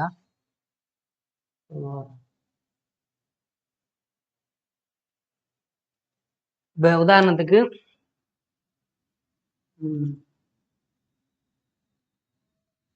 இப்படி ஒரு பெரிய இப்படி ஒரு மேசை இருக்கு, இப்படி ரெண்டு கால் இருக்கு, இப்படி ரெண்டு கால் இருக்கு. இப்ப சொல்றேன், இந்த மேசையில நான் இதுல ஒரு பெரிய ஒரு இரும்பு குத்தி ஒன்று கொண்டு வந்து வைக்கிறேன். சாதாரணமா மேசையில புவிப்பு மையம் என்ன இங்கே இல்லை. இப்ப பெரிய இந்த மேசையில வந்து சரி ரெண்டு நல்ல பெரிய இரும்பு குத்தியை கொண்டு வந்து வைக்கிறேன். அப்ப என்ன செய்யுது, இந்த புவிப்பு மையம் ஒரு இந்த இடத்துல வந்து வையும். இந்த புவிப்பு மையம் என்ன சரி அப்படி இப்படி வையும். நான் ஒவ்வொரு குத்தியா வச்சு கொண்டு வரேன். 1 2 வச்சு கொண்டு வரேன். முதல்ல என்ன ஆரம்பத்துல ஒரு குத்தியும் இல்லாம இருக்கிற நேரம் இந்த நடுவில் புவிப்பு மையம் இருந்தது. இப்ப நான் ஒவ்வொரு குத்தியா வைக்க என்ன நடக்கும், இந்த குத்திகள் இருக்கிற திசையில என்ன கொஞ்சம் கொஞ்சமா புவிப்பு மையம் அடுத்தடுத்த வைக்க இங்கே தள்ளி, அதாவது இந்த அந்த குத்தியின் திசையை நோக்கி புவிப்பு மையம் நகர்ந்து வேறேக்கு எந்த கட்டத்துல இந்த மேசை கவண்டு விழுமெண்டா, இந்த மேசின் அடி இருக்குல்ல, அடிக்கு நேர இருக்க புள்ளிய கடந்து இது வரைக்கும் வரும் வரைக்கும் நான் துணிவு வச்சு கொண்டுலாம். ஆனா இதுல வந்தா பிறகு நான் ஒரு துணிவை வச்சேன்டா, எனக்கு நினைக்கிறேன் இந்த இந்த புள்ளி, அதாவது இந்த அடிக்கு நேர இருக்க புள்ளிக்கு நேர புவிப்பு மையம் இருந்தா ஓகே. இந்த அடியை தாண்டி கொஞ்சம் நகர்ந்து நான் புவிப்பு மையம் வந்தாலும் இந்த மேசை உடனே கவண்டு கீழே வந்துடும். அதாவது என்ன விளக்கம்ண்டா, எந்த ஒரு பொருளுக்கும் அடி எப்படிப்பட்டதா இருக்கலாம். இப்ப இப்படி ஒரு மேசைக்கு இப்படி பக்கத்துல கால் இருந்தா இந்த காலின் நேருக்கு உள்ளதான் புவிப்பு மையம் இருக்கும். அதுக்காகத்தான் என்ன செய்யறேன்னா, மேசைகள் செய்ய கால் வந்து பாத்தீங்கன்னா நல்ல வெளியெல்லாம் வைப்பாங்க. ஏனென்றா வெளியில வச்சா என்ன கால் வெளியில இருக்கு. அப்ப இந்த மேசைகள் என்ன வச்சாலும் புவிப்பு மையம் வெளியில தாண்டி போவாங்க. கூடுதல் அந்த மேசைகள் சிலதுகளை பாத்தீங்கன்னா தெரியும், காலை கொஞ்சம் வெளியில வச்சிருப்பாங்க. கூட அந்த வெயிட்டான வேலைகள் கூட அந்த வேலைகள் செய்யற, அதாவது வேலைனாக்க அந்த மர ஆலைகள் மற்றது இரும்பு அடிக்கிற இடங்கள், இரும்பு வெட்டுறது, அப்படி அந்த பெரிய வேலைகள் செய்யற இடங்கள்ல இருக்கிற மேசையில பாத்தீங்கன்னா அந்த மேசையை விட காலை வந்து வெளியில தள்ளி வச்சிருப்பாங்க. காலை வெளியில தள்ளி வச்சிருந்தா என்ன எப்படியும் இந்த உயிர் மையம் உள்ளதான் இருந்தான். அப்ப அதை விழுகிறதுக்கு வாய்ப்பே இல்லை. ஆனா இப்ப இந்த சும்மா அந்த வடிவுக்கு வைப்பினம் இல்லை, இந்த ரெஸ்டாரண்ட் வழியை சாப்பிட்ற இடங்கள்ல வைக்கிற இடங்கள்ல இருக்க மேசையில் வந்தாங்க இப்படித்தான் இருக்கும். இப்படி இருக்கீங்க அது இந்த அடியை தாண்டி தூய்மையமா சொட்டு தள்ளினாலும் கட்டாயம் அது பிறண்டும். ஏனென்றா வலஞ்சொலியா ஒரு திருப்பம் உருவாகும். அது அந்த அடியை தாண்டி புயிர்மையம் போட்டுதுன்னா வலஞ்சொலியா ஒரு திருப்பம் உருவாகும். திருப்பம் உருவாயிச்சுன்ற பட்சத்துல அந்த பொருள் கவுண்டு விழுந்துடும். அதுதான் புவிமை. இது எந்த பொருளா இருக்கலாம். இப்ப நான் மேசைன்னு சொல்லல, எந்த பொருளா, மனுஷனா இருக்கலாம், விலங்கா இருக்கலாம், ஒரு காரா இருக்கலாம், என்னத்துக்கும் அந்த புவியீர்ப்பு மையம் வந்து அதோட அடியை தாண்டினா, இப்ப காருக்குன்னா அந்த சில்லை தாண்டக்கூடாது, சில்லுண்ட இதை தாண்டி இப்ப ஒரு காரை சரிக்கிறாருன்னா அதுல சில்லை தாண்டி அங்கால இப்ப கார் ஒன்று இப்படி நிக்கிற இப்படி சரிச்சு ஓடுறாருண்டா இந்த சில்லிண்ட இந்த புள்ளி இருக்குல்ல, இந்த புள்ளிக்கு நேர புவிப்பு மையத்தை வச்சிருந்தா மட்டும்தான் அவரை பேலன்ஸ் பண்ணி ஓடிடும். அதான் கஷ்டம்னு சொல்ல சரிச்சு ஓடுறது. அந்த புள்ளியை தாண்டி கொஞ்சம் மிஞ்சால ஒண்ணு கார் இஞ்சால கவனம், இஞ்சால ஒண்ணு தாருன்னா இஞ்சால கவனம். சரியா?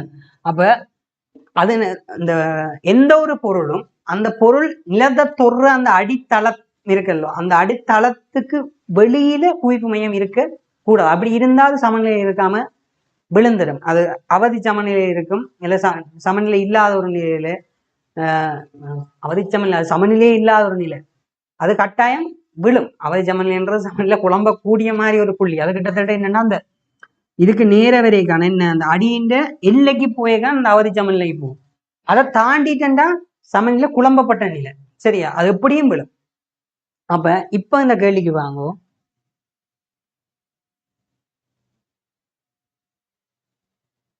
இதை பாருங்க, ஏபி இருக்கு. ஏ வந்து பாத்தீங்கன்னா ஷூவை விட கொஞ்சம் வெளியில இருக்கிற மாதிரி இருக்கு.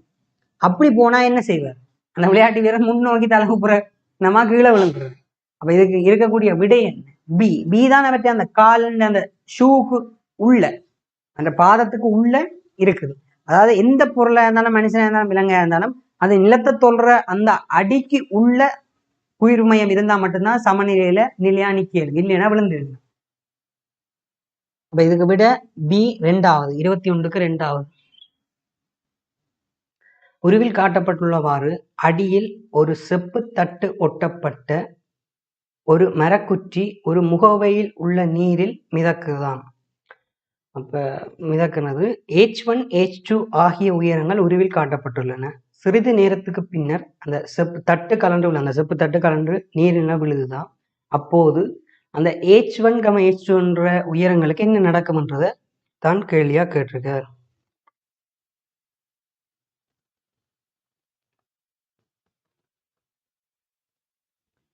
நான் இது ஒரு படமா கீறிக்கொள்றேன்.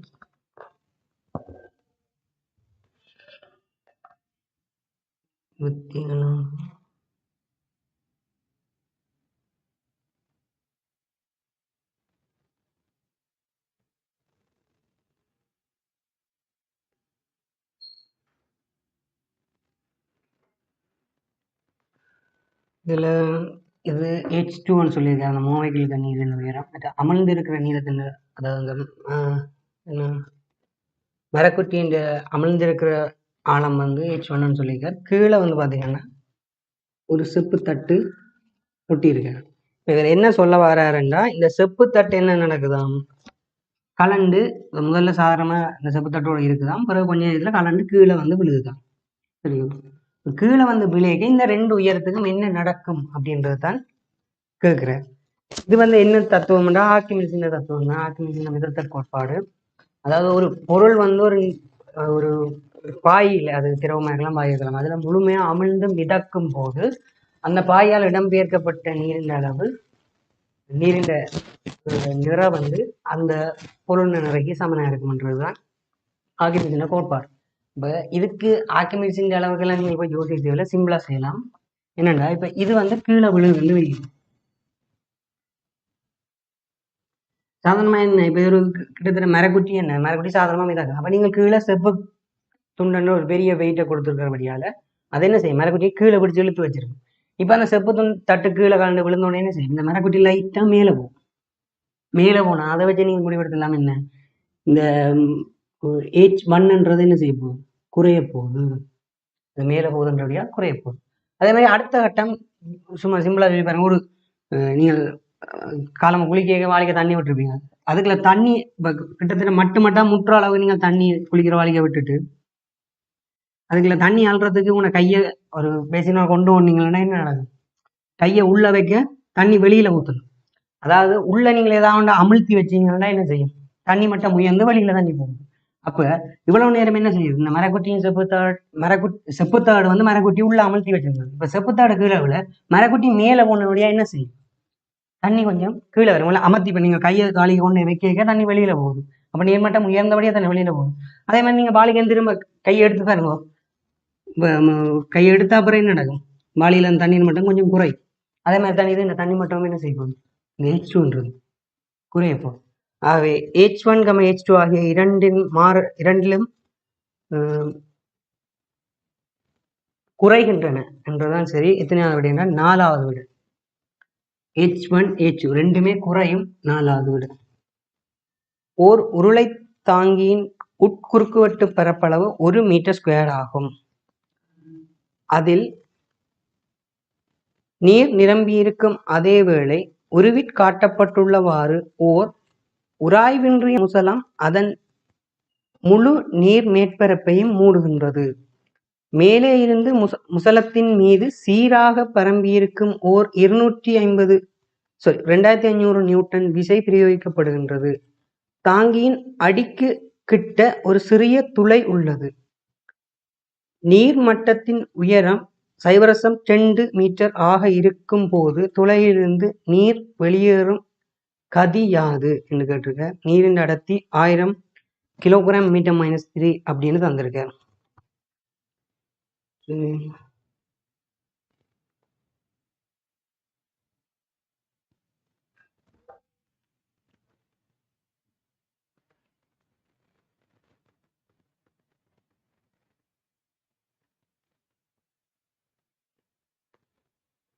இது 30வது கேள்வி. முதல்ல கேள்வி செய்யணும், ஒரு சும்மா படத்தை போட்டுக்கொள்வோம்.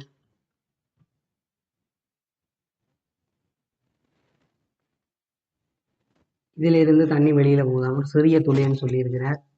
மேல ஒரு முசலத்தை வச்சு, தண்ணிக்கு மேலே ஒரு முசலம் வச்சுக்கிறாராம். அதை வச்சு அதால 2500 நியூட்டன் விசையை கொடுக்குறாராம். மற்றது இந்த தண்ணியின் நீர்நிழல் உயரம் 0.2 மீட்டர்னு சொல்லியிருக்காரு. மற்ற இதுல குறுக்குவெட்டு பரப்பு 1 மீட்டர் ஸ்கொயர்னு சொல்லியிருக்காரு. தண்ணியின் அடர்த்தி 1000 கிலோகிராம் மீட்டர் -3ன்னு சொல்லியிருக்கேன். இவ்வளவுதான் தரவு. இதுல என்ன கேட்டிருக்கு, இந்த தண்ணி இதுல இருந்து இப்படி வெளியில இப்படி பாயுதுண்டா இந்த பி என்ன அப்படின்றதான் கேட்டிருக்கேன். உங்களுக்கு இந்த தண்ணியின் உயரம் கதி இதுல பார்த்தோன்னே உங்களுக்கு ஐடியா வந்திருக்கு சில பேருக்கு. என்ன பேர்னியின் தேட்டம் தான் இது. இப்போ இதை பேர்னியின் தேட்டத்தை போட்டா விட வரும். இப்போ பேர்னியின் தேட்டத்தில் இதில் 2 இடத்துக்கு போட போகிறோம். ஒன்று இந்த தண்ணியின் ஆகமேல் பண்ண முசலத்துக்கு கீழே இருக்கிற அந்த தண்ணியின் அந்த இடத்தை நான் எக்ஸ்டெண்ட் வைக்கிறேன். அதே மாதிரி இந்த தண்ணி வெளியேற இடத்துக்கு அந்த இடத்த வையன் வைக்கிறேன். இந்த 2 இடத்துக்கு நாங்கள் பேர்னியின் தேட்டத்தை போட போகிறோம். அதில் பேர்னியின் இது எழுதுறேன், P + OGH (ρV²) மாறிலி. இப்போ அதை எக்ஸுக்கு போடுறேன். PX + OGH (ρV²)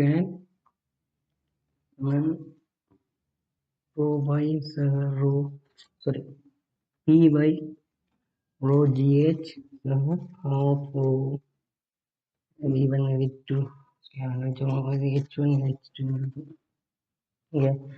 பிரதிடுவோம். முதலாவது இப்போ PX-ல் இருக்க அமுகத்தை பார்ப்போம். X-ல் 2 அமுகம் வரும். ஒன்று வளிமண்டல அமுகம் இதுக்கு மேலே இருக்கும். அப்ப அது இல்லாம போன்னு சொல்லி அதுவும் இருக்கும். அதையோட சேர்த்து இவரும் இருப்பார். 2500 நியூட்டனும் இருப்பார். இப்ப இதுல அமுக்கம் வந்தவன் விசை தந்திருக்கணும். அப்ப அமுக்கத்தை கணிப்போம். P = விசையின் கீழ் பரப்பு 1 + எடுத்துக்கொள்ளலாம். அப்ப அதுல வரைக்கும் என்னென்ன வரும், 2500 சக, நான் வளிமண்டலம் பையன்னு சும்மா ஒரு குறியீட்டில் வைக்கிறேன், சக ρGH போடுறேன். ρGH இதுதான் உயரமே. நான் கணித்தலுக்கு எடுத்த இந்த தொகுதியின் உயரத்துல தான் இது இருக்குது. அப்ப இதுக்கு இந்த நீரால வர அமுக்கம் வராது. அப்ப ρGH வராது. 0 போடலாம்.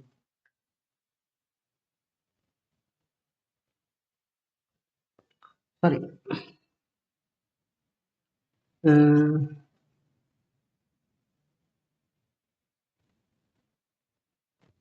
இந்த இடத்துக்கு தான் ρGH வரும். இதுதான் உயரத்தில் இருக்கு. இந்த உயரத்தால் வர்ற அமுக்கம் அதெல்லாம் இருக்கும். அந்த இடத்துக்கு நான் OGH போட்டுக்கொள்றேன். இந்த இடத்த ஹாஃப் ரோ V1² தான் வராது. ஏனென்னா அந்த முசலம் வந்து பார்த்தீங்கன்னா மிக மெதுவாக தான் நகரப்போகுது. இப்போ மிக மெதுவாக நகர்றபடியால் அதன் வேகத்தை வந்து கிட்டத்தட்ட 0 எடுத்து நாங்கள் அதை புறக்கணிச்சு கொள்ளலாம். இதுலேயும் வந்து பார்த்தீங்கன்னா இந்த கீழ்த்துளையிலையும் வளிமண்டல முகம் பை தாக்கும். இதில் நாங்கள் ரோஜியேஜை விடலாம். இங்கே இருக்காது. இங்கே இருக்க போகிறது ஹாஃப் ரோ V² தான். அந்த V தான் இங்கே கேள்வி.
செய்வோம்.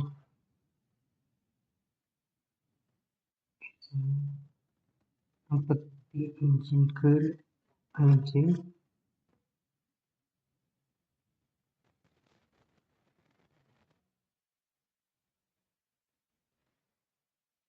V வந்து 3 m/s-1 அப்படின்ட்டு விட வரும்.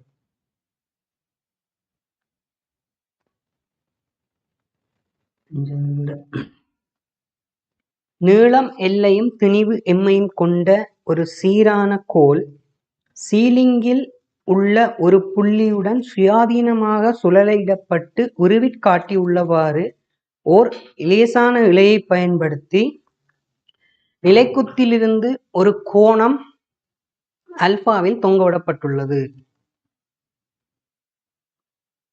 திணிவு எம்மையுடைய ஒரு சிறிய களிமண் உருண்டை வேகம் V-யில் கிடையாக இயங்கி கோலின் சுயாதீன முனையில் பட்டு அதனுடன் ஒட்டிக்கொள்கின்றது.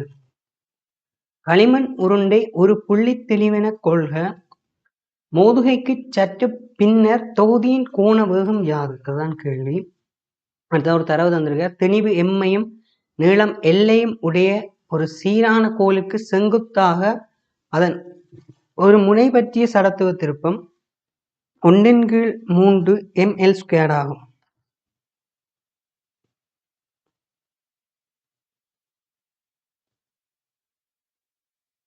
தான் கேள்வி. இப்ப இதுல என்ன கேட்டிருக்காரு? கடைசி அந்த ஒரு களிமண் துணிக்கு கொண்டு வந்து ஒரு கோல்ல, அதாவது சுயாதீனமா சுழலக்கூடிய மாதிரி மேல் சீலிங்ல பொருத்தப்பட்ட ஒரு கோல்ல வந்து அடிச்சா அந்த அடிச்சோன்னு அது என்ன கோண வேகத்துல சுழலும் என்றதுதான் கேட்டிருக்க. முதல்ல வந்து படத்தை போட்டுக்கொள்வோம்.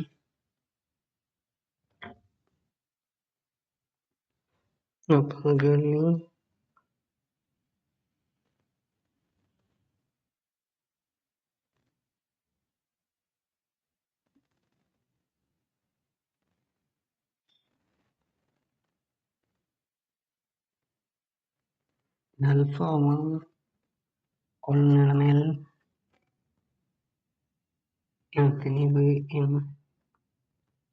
இந்த சிறு திணிவு சிமோலியம் வந்து அடிக்கலாம் V வேகத்தோட. அப்ப இதுல அவர் கேட்ட விஷயம் கோண வேகம். அப்ப கோண வேகம் என்றாலே தெரிஞ்சிருக்கணும். இங்க நீர்ஓட்டு, அதாவது திணிவு வேகம் தந்திருக்கிற கோண வேகம் கேட்டிருக்காரு. அப்ப இதுக்கு என்ன வருதுன்றதை நீங்க இதை வச்சு கெஸ் பண்ணியிருப்பீங்க. என்னத்துக்கு வருதுண்டா கோண உந்தம் அப்படின்ற விஷயத்துக்கு தான் வருது. இப்போ இதுக்கு நீங்கள் கோண உந்தம் போட்டீங்கன்னா விட வரக்கூடிய மாதிரி இருக்கும். அவ கோண உந்தம் போடணும்னா பார்ப்போம். இதுல கவனிக்க வேண்டிய விஷயம் என்னடா, இந்த கோல் வந்து என்ன ஒரு சரிவில் இருக்குது. இப்ப கோல் வந்து நேரா இருக்கிற பட்சத்துல அது நேரா அடிக்குது, ஆகவே மையத்துக்கு செங்குத்தாக தாக்குது. அப்ப நான் நேரடியா இந்த நேர்கோட்டு உந்தத்தை கோண உந்தமா மாற்றிக்கொள்ளலாம். ஏன்னா செங்குத்தான தான் ஒரு வட்ட இயக்கத்தை ஆற்றுற மாதிரி எடுத்துக்கொள்ளலாம். அப்ப இதுலயும் என்ன, நான் ஒரு செங்குத்து பார்க்கணும். அதாவது இது ஒரு கோணத்துல இருக்கிறபடியால நான் இந்த கோலுக்கு செங்குத்தா இந்த நேர்கோட்டு உந்தத்தின் எந்த பிரிச்ச ஒரு தாக்கும் பார்த்தா ஓகே.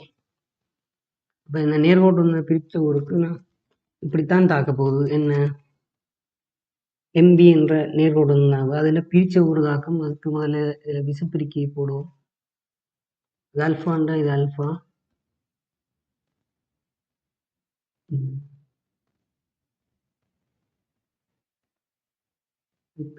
செங்குத்தா கோலுக்கு செங்குத்தா போடுறேன். இது அல்ஃபாண்டா, இது 90 மைனஸ் அல்ஃபா. இது செங்குத்தன்றபடியால் இது ஒரு செங்குத்தா, இது 90 மைனஸ் அல்ஃபாண்டா, இது அல்ஃபா. இது அல்ஃபா. கோலுக்கு செங்குத்தான திசையில போடுறேன். இந்த நேர்கோட்டு இந்த பிரிச்ச ஊர் தான் எனக்கு தேவை. கோலுக்கு செங்குத்தா போடுறேன். அப்ப இது அல்ஃபாண்டா, இது 90 கோலுக்கு செங்குத்தா போடுறேன். இது 90 மைனஸ் அல்ஃபா. இது நிலைக்குத்துக்கு கோடு போடுறேன். இது கிடையா போகுதுன்றபடியால இது ஒரு செங்குத்து. அப்ப இது 90 மைனஸ் அல்ஃபாண்டா, இது பழையபடி அல்ஃபா. ஓகே. அப்ப எனக்கு தேவை என்ன, இதுதான். இது அல்ஃபான்றபடியா, இது எம்பின்றபடியா, இது எம்பி கோஸ் அல்ஃபா. ஓகே. இப்ப இந்த காப்பு தத்துவம் போடுவோம். சாரி, கோண உந்த காப்பு தத்துவம். புறமுருகம் தாக்காத விடத்து மொத்த கோண உந்தம் காக்கப்படும். இப்ப கோண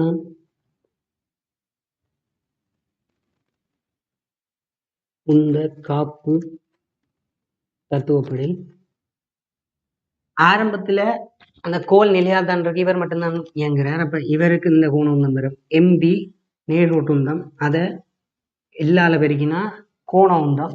இங்க இருக்கிறது என்ன, இதுக்கு செங்குத்தா போடுறதான் பார்க்கணும். சாரி, இதுக்கு செங்குத்தா போடுறதான் போடணும். அப்பதான் வட்ட இயக்கத்துக்கு வரும். ஆகவே எம்பி கொஸ் அல்ஃபா. இது வந்து இதுக்கு செங்குத்தா இருக்கிற நேர்கோட்டு இயக்கம், நேர்கோட்டு உந்தம். அது என்ன கோண உந்தமா மாத்துறதுக்காக எல்லால பெருக்கிறோம். இதுல ஆரம்பத்துல இது மட்டும்தான் இருந்தது. இப்ப ரெண்டும் சேர்ந்தா பிறகு ரெண்டின் தடத்துவ திருப்பமும் வரும். இப்ப அதை முதல்ல ஐ என்று போடுறோம். ஐ இன்டு ஒமேகா வரும் கோண உந்தம். அதாவது மொத்த தொகுதியின கோண உந்தமா இருக்கும், ஐ டோட்டல். இப்ப இதுக்கு தந்திருக்கிற அவரே தரவு தந்திருக்கார். அந்த கோலின் சடத்துவ திருப்பம் ஐ சமன் 1/3 ml² என்று தந்திருக்கிறார் அவர். இப்ப நான் என்ன இந்த களிமண் உருண்டைக்கு போட்டா சரி, களிமண் உருண்டையை வந்து புள்ளி திணிவா கருத சொல்லிருக்காரு. புள்ளி திணிவுகள் எல்லாத்துக்கும் பழமையா என்ன, ஐ சமன் mr². இங்க எல் இருக்கிறபடியா ml² வரும். ஐ டோட்டல் என்ன வரும், இந்த ரெண்டையும் கூட்டின்னு தான் இருக்கும். half ml² சக half ml² சக m.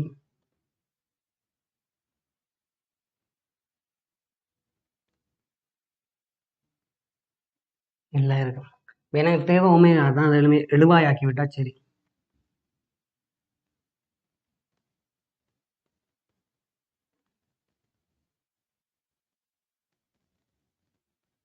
சாரி, 1/3.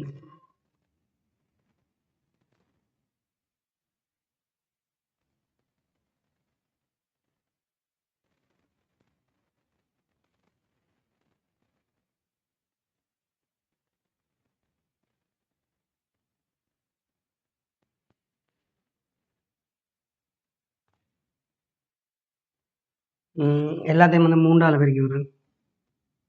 இலைங்களில்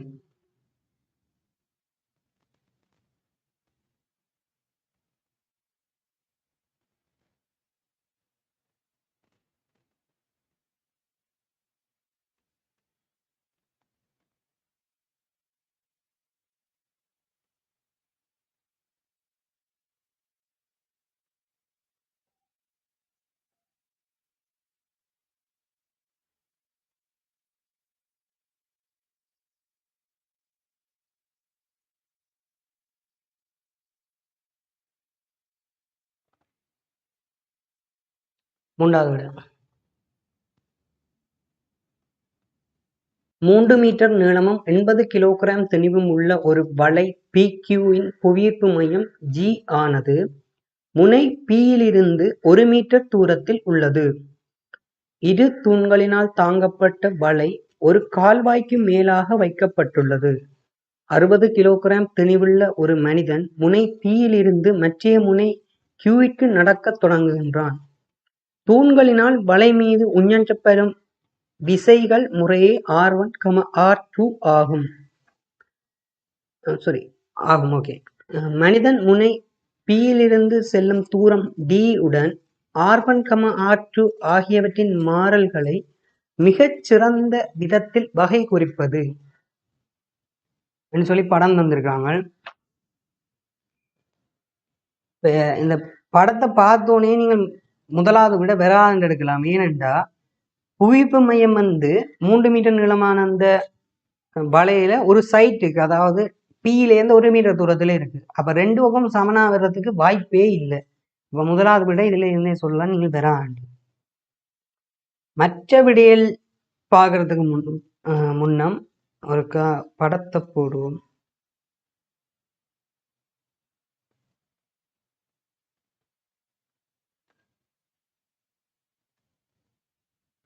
இப்படி ஒரு வலை இருக்குதான். இதெல்லாம் புவியீர்ப்பு மையம் இருக்குதாம். 1 மீட்டர் தூரத்துல மொத்தம் 3 மீட்டராம். இதுல வெயிட் 80 கிலோகிராம்.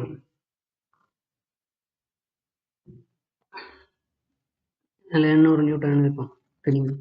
இதுல இந்த 2 மரதாக்கங்கள் R1, R2 பற்றி தான் கதைக்கணும். அப்ப ஏதாவது நீங்க கணிச்சுத்தான் செய்யணுமான்னு கேட்டா இல்லை, கணிக்காமலும் செய்யலாம். என்னன்னு பார்ப்போம். இப்ப இதுல நீங்க மரதாக்கங்கள் போட்டு எப்படி கணிக்கிற, நீங்க என்ன மெத்தடை யூஸ் பண்ணி கணிக்கிறீங்க? நீங்கள் கூட என்ன எல்லாருமே விளைவில் விசை திருப்பத்தை வச்சுதான் கணிக்கிறீங்க. இப்ப இந்த மரதாக்கத்தை கணிக்க போறீங்கன்னா இதுல சுழற்சி அச்சை எடுத்துக்கொண்டு என்ன வலஞ்சொலி திருப்பமா போட்டீங்கன்னா, இதை எக்ஸ் என்று வைக்கிறேன், எக்ஸில் வலஞ்சொலி திருப்பமா போட்டீங்கன்னா என்ன 800 தர 1 மைனஸ் 3 அது R2 தர 3 சமன் 0 ஒன்று போடுவீங்க. பிறகு 3 R2 சமன் 800 வரும். ஆகவே R2 சமன் 800 3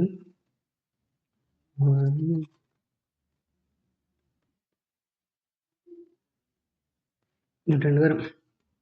அதே மாதிரி இதுல போட்டு கணிச்சிங்கன்னா y என்ற இடத்துக்கு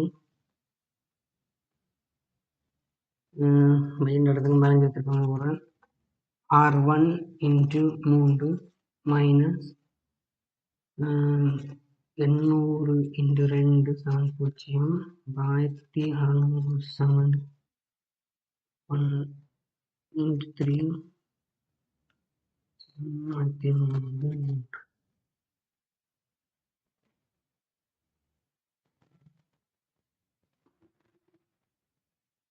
3 அதாவது இந்த விளக்கத்தை வச்சு சொல்லலாம். என்ன புவியீர்ப்பு மையம் எக்ஸுக்கு பக்கத்தில் இருக்கிறபடியா எக்ஸில் R1 533.34 நியூட்டனும் வையில 266.4 நியூட்டனும் இருக்கு. இதை என்னத்தை வச்சு கணிச்சு நான் விசை திருப்பத்தை வச்சு. அப்ப இதுல ஒரு மனிதன் நிற்கிறாருன்னு வைங்கோ. மனிதன் அங்களுக்கு நடந்து போற ஒவ்வொரு காலத்துக்கு இல்லைன்னா ஒரு 10 சென்டிமீட்டர் தான் கணிக்க போறேன். என்னத்தை வச்சு கணிப்பேன்? விசை திருப்பத்தை வச்சுதான். அப்ப அவர் அங்க நோக்கி போறது என்னத்தை வச்சு மாறுபடும்? விசை திருப்பத்தை வச்சு தான் மாறுபடும்.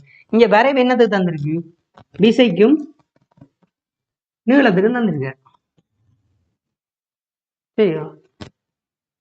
விசை திருப்பம் சமன் என்ன? விசை இன்று நீளத்தை தான் குறிக்கும். அப்ப இந்த விசை திருப்பம் என்னது? விசை திருப்பம் காரணமாகத்தான் இதுல என்ன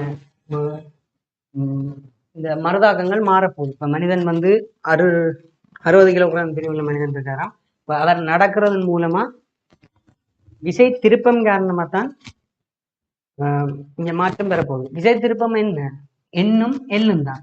எண் இங்க மாற்றம் நடக்க போதும் இல்லை. எல் மாறுறபடியாத்தான் விசை திருப்பத்தை போட்டு தான் இப்ப இதை கணிச்சு நான் தனியாக இதுக்கு இப்போ மனிதனுக்கும் விசை திருப்பத்தை சேர்த்து போட்டு தான் கணிக்க போறேன். அப்ப மனிதனுக்கு கொஞ்சம் கொஞ்சமா கணிச்சாலும் அவருக்கும் என்ன விசையும் திருப்பம் அந்த நீளத்தை வச்சு தான் கணிக்க போறேன்.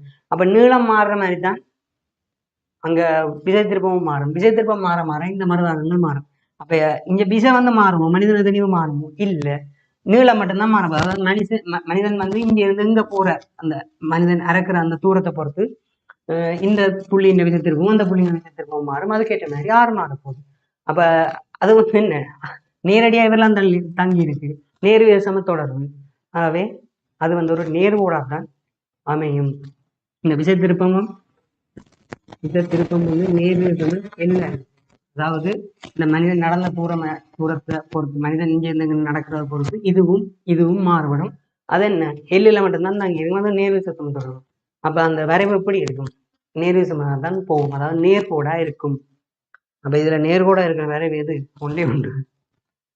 ரெண்டாவது தான். முதலாவது ஏன் பெறான்னு சொன்னாங்க, முதலாவது பெறாதுக்கு காரணம் முதலே சொல்லிட்டேன். ரெண்டாவது தவிர மிச்சம் எல்லாமே வளைஞ்ச ஓடுவது தான். அப்ப ரெண்டாவது தான் விட. 51.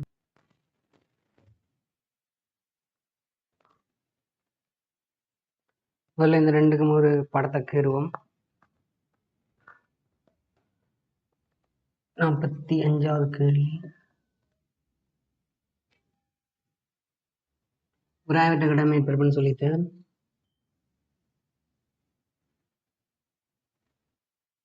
எம் தனி உள்ள வி வேகத்தோட வர்றவரை பற்றி ஓய்வில் இருக்கிற மூன்றையும் பிரிவுள்ள குட்டிய மூணுதான். இன்னும் ஒரு சந்தர்ப்பமும் இதுக்குத்தான் சொல்லுங்க, சேம் இதுதான்.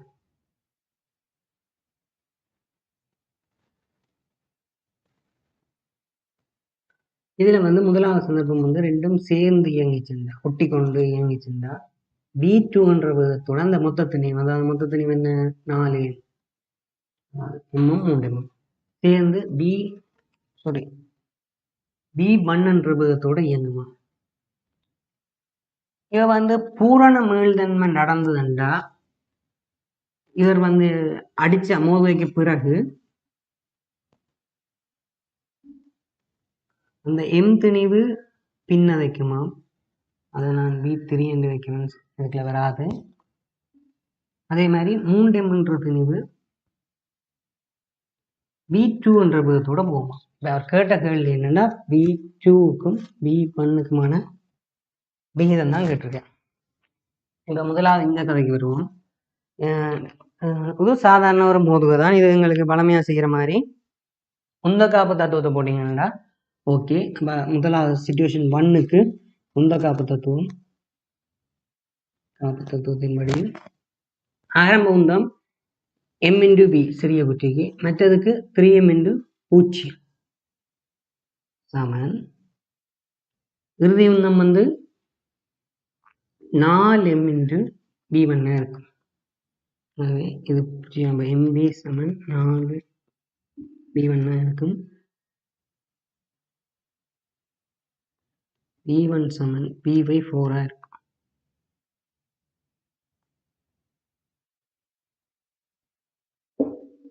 இது சாதாரண முதலாவது. இரண்டாவது சந்தர்ப்பம் பூரண மீள்தன்மைன்னு சொல்லியிருக்கேன்.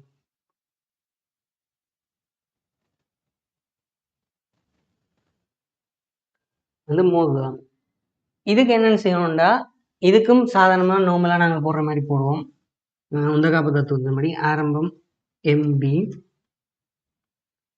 சமன் மற்ற அதையும் போடுவோம் 3M×0 சமன். இப்போ வந்து இங்க திரும்பவும் இது பின்ன வைக்குது, அப்ப அதுலயும் ஒரு வேகம் வரும் M×V3 3M×V2 MB சமன் MV3 3M/V2 இருக்கு. V சமன் V3 3V2 வரும். இப்போ பார்த்தீங்கன்னா இதுல 2 தெரியா கணியம் இருக்கு. 2 தெரியா இவர் தேவையானால், ஆனா இவர் வந்து உங்களுக்கு தேவையில்லாத ஒரு ஆள், இவர் விடையில வரக்கூடாது. இப்போ அவரை நிப்பாட்டுறதுக்காக இதில் என்ன செய்யணும்னா நியூட்டன்ட பரிசோதனை விதியை பயன்படுத்தணும். ஏன்னா இங்கே பூரண மீள்தன்மை என்று அவர் சொல்லியிருக்கபடியால் அதை பயன்படுத்தலாம். இப்போ இங்கே வந்து பூரண மீள்தன்மை இல்லை, அப்போ அதாலங்க பயன்படுத்தா. இங்கே ஏன் பயன்படுத்துகிறாங்கன்னா நியூட்டன் பரிசோதனை விதி பிரிக்கை வேகங்கள கூட்டுத்தொகை கீழ் செயற்கை வேகங்கள கூட்டுத்தொகை வந்து மீள்தன்மை பெருமானமாக இருக்குது. இங்கே பூரண மீள்தன்மைன்னு சொல்லிக்கிறபடியால் அந்த மீள்தன்மை குணத்தை வந்து நான் ஒன்று எடுத்துக்கொள்ளலாம். அப்போ பிரிக்க வேண்ட கொடுத்தது ஆரம்பத்தில் சரி பிரிக்க வேண்ட கொடுத்தது இங்கே V3யும் V2வும் இருக்கு. சேர்க்க வேண்ட கொடுத்தொகை Vயும் 0 தான் ஆரம்பத்தில். நான் இங்கே V சமன் V3 V2 என்று வரும்.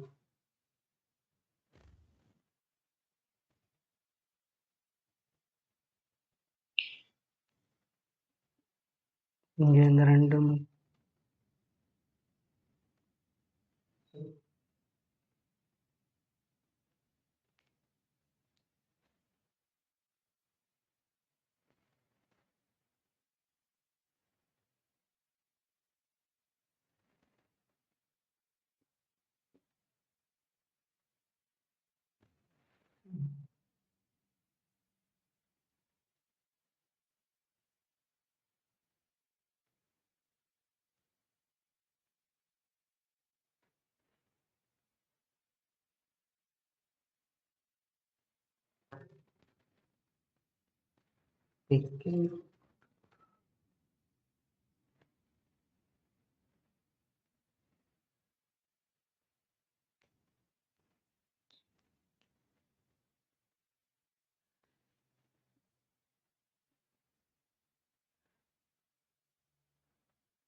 சரி.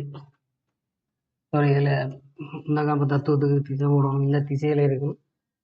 இது வந்து எது திசையில் எங்களுடைய இருக்கிற மைனஸ் வருமா, இதுலேயும் ஒரு மைனஸ் வரும். கவனிக்கல, இது சரி போட்டது பிரிக்கணும் கொடுத்தது V3 V2க்கு செயற்கை வேகங்கள் கொடுத்தவங்க V1 சக இஞ்சால 0, V3 V2 இது பிரியுது.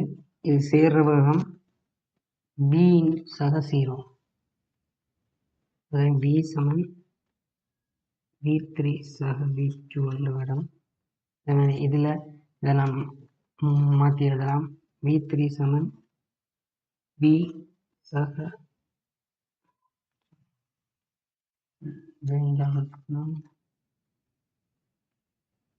V2, இது இஞ்சால் ஒன்று வரும், இது இஞ்சால் ஒன்று வரும். அதே B என்ற இடம் V3க்கு பதிலாக ஜோனந்த பிரதியதன் சமம் 3 V2 sin V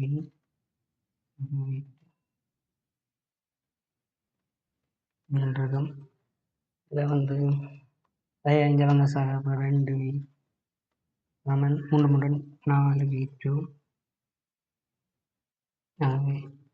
V2 சமன் half V என்று வரும்.